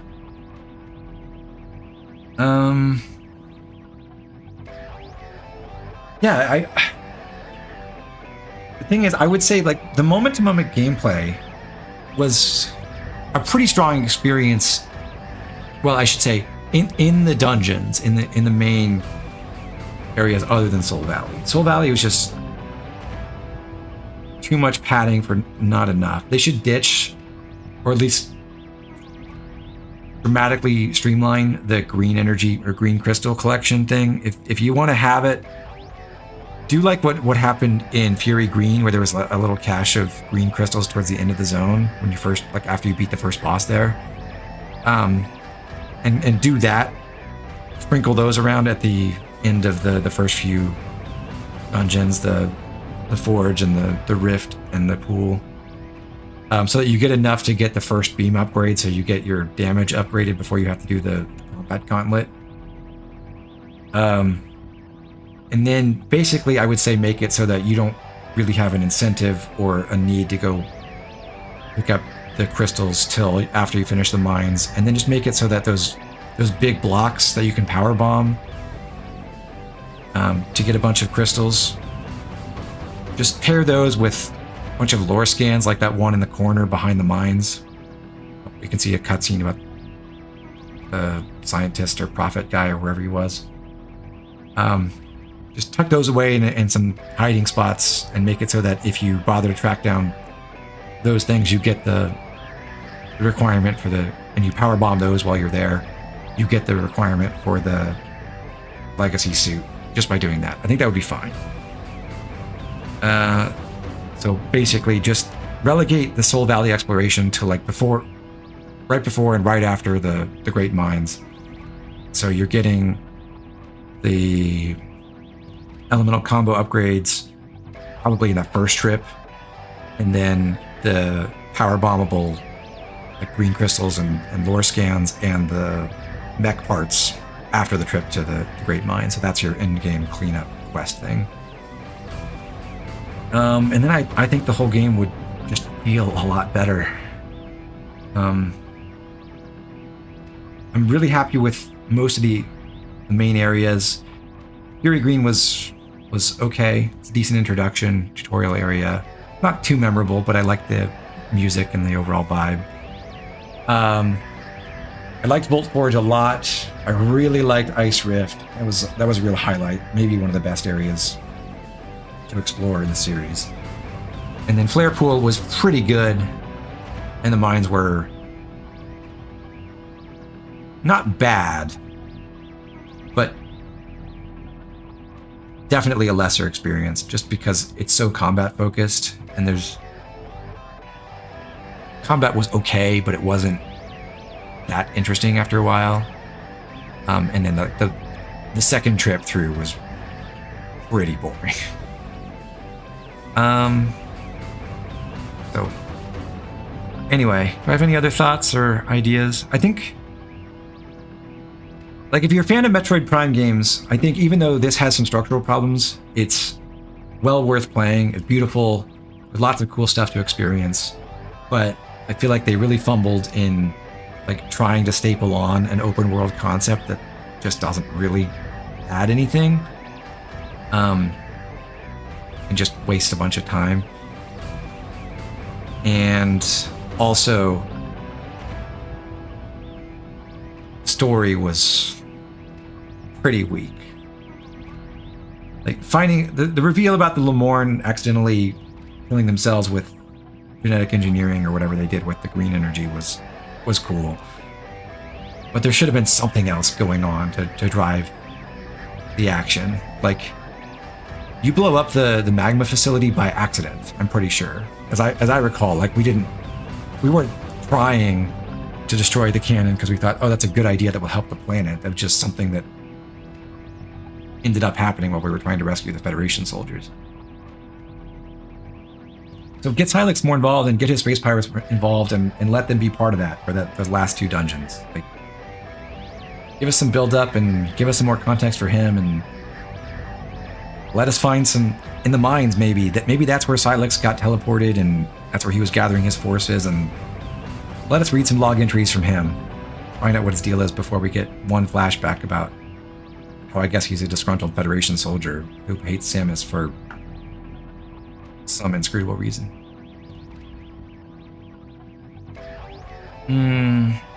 So yeah, I would say the kind of broadly, modestly positive reviews that this game is getting are about accurate. There's lots that it does really, really well, and I think if it had kept those highs, this would be... It might actually be a contender for the best Metroid Prime. I think it's easy to look back on Metroid Prime 1 with a little bit too much nostalgia. But that was a really good game, and it was fun to have it confirmed playing through the remaster that actually, yeah, it still is. It still holds up. It's still a really good game. But if the combat was bad, then what was the best aspect? The combat wasn't bad relative to Metroid Prime as a series. I think it was like overall the controls and the combat mechanics work fairly well. It's just that like it's not trying to be a shooter with with lock-on aiming and everything, and so like the gunplay is not built to be a highlight. You got like slow projectiles. It's like hard to track things with. It's kind of why the super electric cannon thing was really useful, because you've got so many fights with multiple enemies where if you're going to bother fighting them at all, you might as well just dump your massive ammo reserve into that. But I actually do think the bosses, at least pretty much all the bosses were combat bosses. And as far as those kinds of bosses go, I think this had some of the best. Although I would still say, I think, yeah, I said earlier, but they should knock off like 25% of the HP off like every boss before Sylux, because they all drag just a little bit. Like the desert, like Molduga or whatever it was, the desert boss, you had to ram into him like 9 times. Make it like 6 instead. And a bunch of bosses had like 4 or 5 or 6 rounds where you had to go through a cycle, and just cut that to 3 or 4. We figured it out. You showed us all the tricks. It's not like they were evolving different mechanics through each of those phases. So just trim it a little bit and make it a little bit quicker.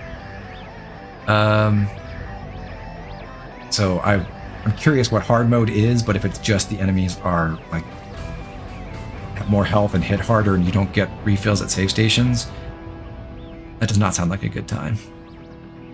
But what did this game do really well? I think what I really enjoyed about it was the sense of place and the feeling like, for once, not only am I getting to like explore these weird environments, but they unlike other Metroid Prime games or just Metroid games in general, the facilities we go through really feel like they are like actual locations that could exist, that could have workers and industry and things going on. They feel like they're structured in a way that makes some kind of sense. Yes, they're fantastical and over the top, but they manage to establish something that feels a lot more like something real while still having the sense of foreboding in the ice area, or like the ridiculous lightning storm power generators in Volt Forge, for example. And I did really enjoy the experience of just going through those areas and scanning basically everything and finding out what's going on and then turning them back on and then having to fight my way back out. It was fun.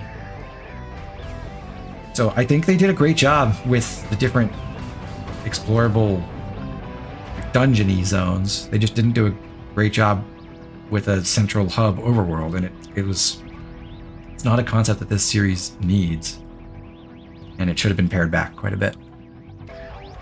How much higher would you rate it if they patched the Desert Crystal collection time down and NPC chatter down?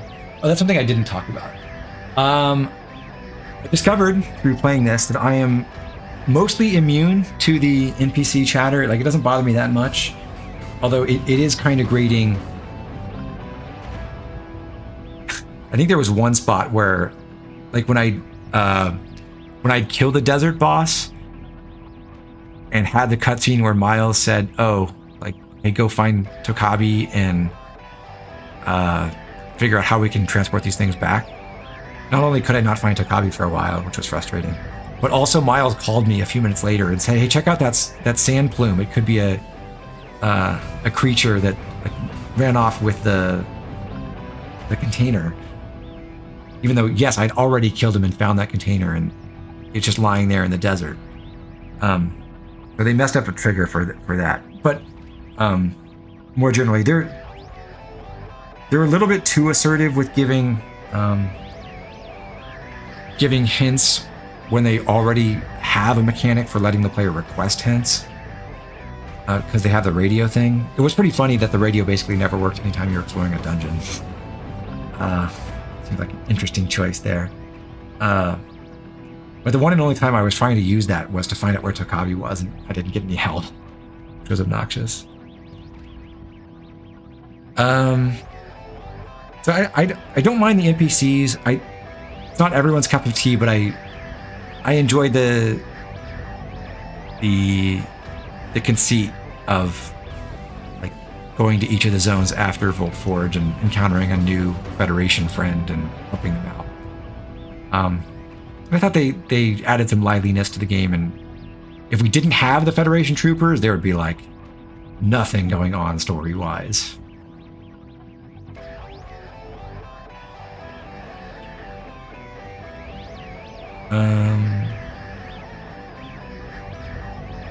So yeah, I didn't mind the NPC chatter as such. The only thing that really annoyed me, like, yeah, they could have dialed back the hint to get in, but the only thing that really annoyed me was the fact that you have to go back to Miles so many times. And there's something similar that happens in Metroid Prime 2 Echoes, where you have to go back to, what is it called, Temple Grounds, to go see what's the Luminoth guy's name again? But basically, every time you finish a main area, you have to go back to him to give him, I forget what it was, but you have to give him something, and then you get a translator fee to unlock a new gate to go to new areas. And that's, you know, slightly obnoxious, but it works okay in that game because Temple Grounds are a tiny, tiny hub area. It doesn't take that long to get through. Whereas here you've got to drive across the giant hub area and then go through a bunch of loading screens and a few rooms to go talk to your guy to pick up the thing you already earned. You just have to drop it off and then exit again and go through like 5 more loading screens and then get back to your hub area and then cross that again. And it adds so much time without really adding anything to gameplay.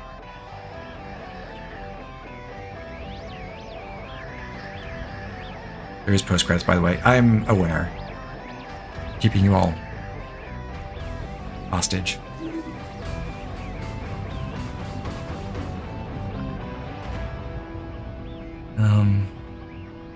Ending was pretty...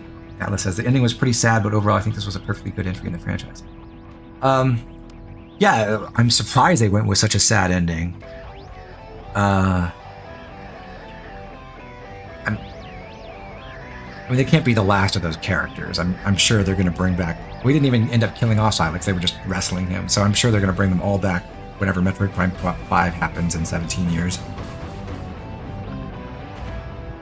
But Atlas, yeah, I think you're right. Like, other than the addition of the Soul Valley hub, basically, this is just another Metroid Prime.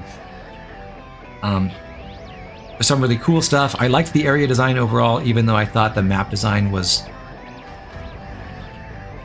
overly limited by the way it has to connect to the main hub. But yeah, I think I said this in like the first or second stream. It very much feels like, yeah, it's the 4th Metroid Prime game. It's the sequel to Metroid Prime 3 Corruption. And I enjoyed all those games, and I enjoyed this one. But I think there's some design missteps that I think they can correct, or like pull back away from for the next game. And I would like to see them be a little bit more ambitious with the kinds of power-ups and abilities they give you next time. Because it is true that most of the upgrades you get in this game are just the Metroid Prime upgrades, but purple flavored. And I love me some purple flavor, but they could step out of the box a little bit more in the future, maybe.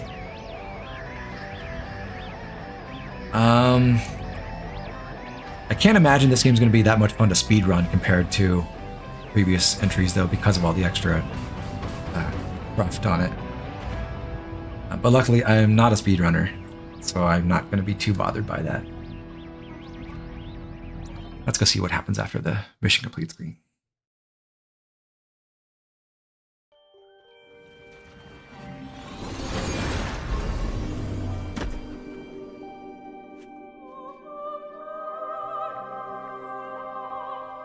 Hey, the whole base is gone. Maybe we just landed on the other side of the planet from the Federation base.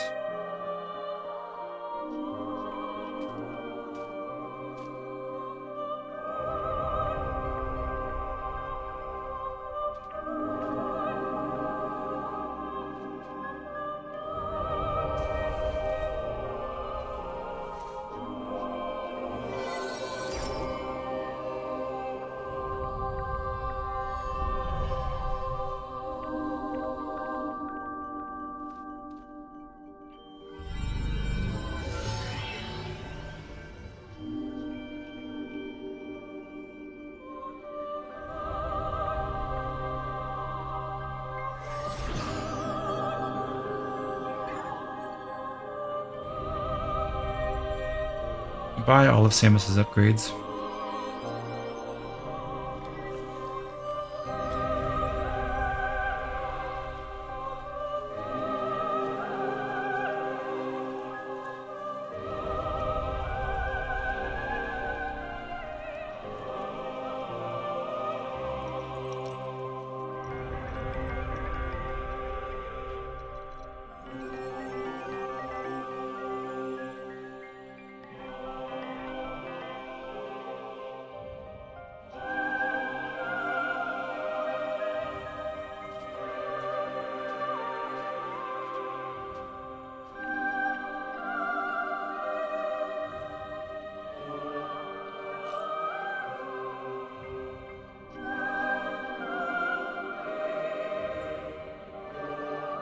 Saving now will mark the save slot as mission complete. If you later choose to start a new game in this save slot, the item and scan completion data will be reset.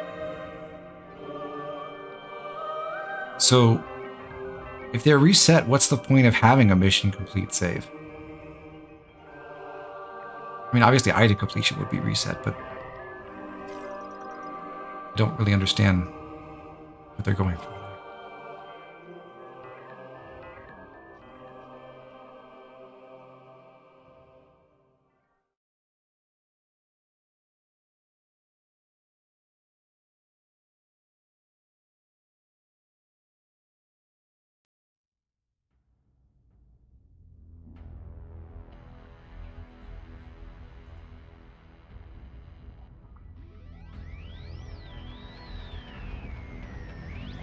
And I guess we're back to the title screen, so that is all for Metroid Prime 4. I definitely think if this had come out in like 2011 with all of its systems and everything, it would have been mind-blowing.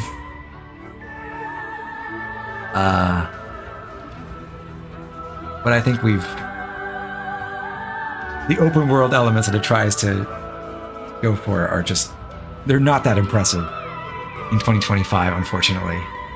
But still, I would say this is a good game, but not a great game, and it's not because it doesn't have all the ingredients it needs to be a good game. Or not, it doesn't have all the, let me rephrase that. It's not because it lacks the things that it would need to make it a great game. It's mostly a problem of having too many extra things pulling it down.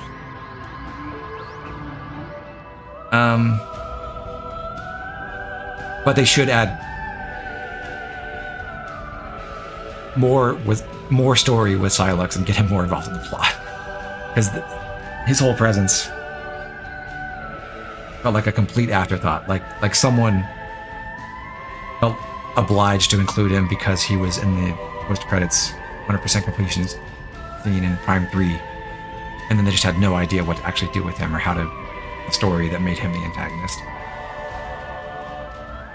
Really liked the music. It does look gorgeous. I'm actually looking forward to, like, I will replay this, probably not immediately, but off stream. Actually, I am curious. I'm gonna go check. Hard. Combat difficulties increased, and using save stations restored energy.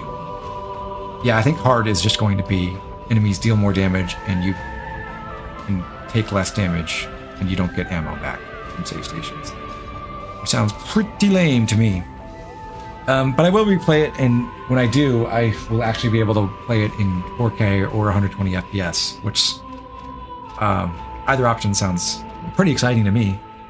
I'm looking forward to that, because it looked gorgeous just at 1080p. I mean, not quite as good as some other games I've seen for higher powered systems in the Switch 2, but they did an incredible job getting both awesome performance and really nice graphical fidelity out of the system.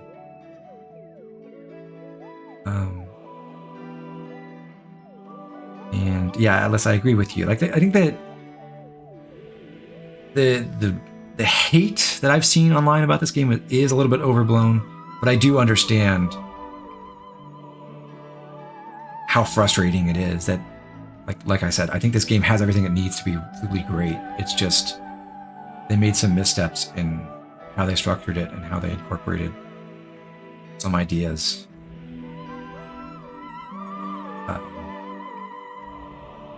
Just plugged in like a really outdated open world concept.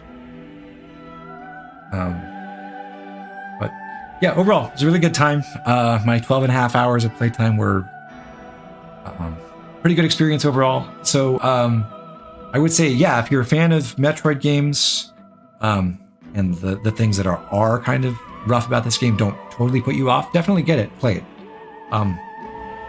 It's really good fun. But do I think this is like the must-have game for the Switch 2? Unfortunately, no. It showcases a lot of what the system can do, and that's cool.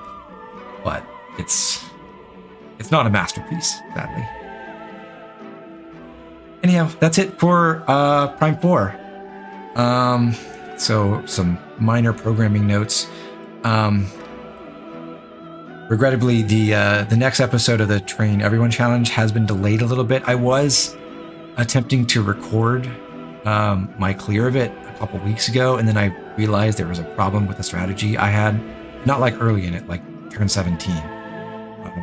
So I still haven't found the time to go back and redraw my plans for that. It's kind of an arduous process at this point in the campaign. So I will I'll try to get that done and then come back and get everything squared away with that. But I mentioned when I was starting on Thursday when I first started playing this game, I am traveling out of the country later this week, so it'll be a while yet, unfortunately. But hoping to have that next episode out sometime in January, and I will be, unless something goes wrong, I will be releasing one other video before the end of the month. But it won't be Conquest. All right. So anyhow, thanks for watching. Thanks for following along. Had a good time with all of you. Thanks for being a fun chat to play with. And I will catch you all next time. Good night, everyone.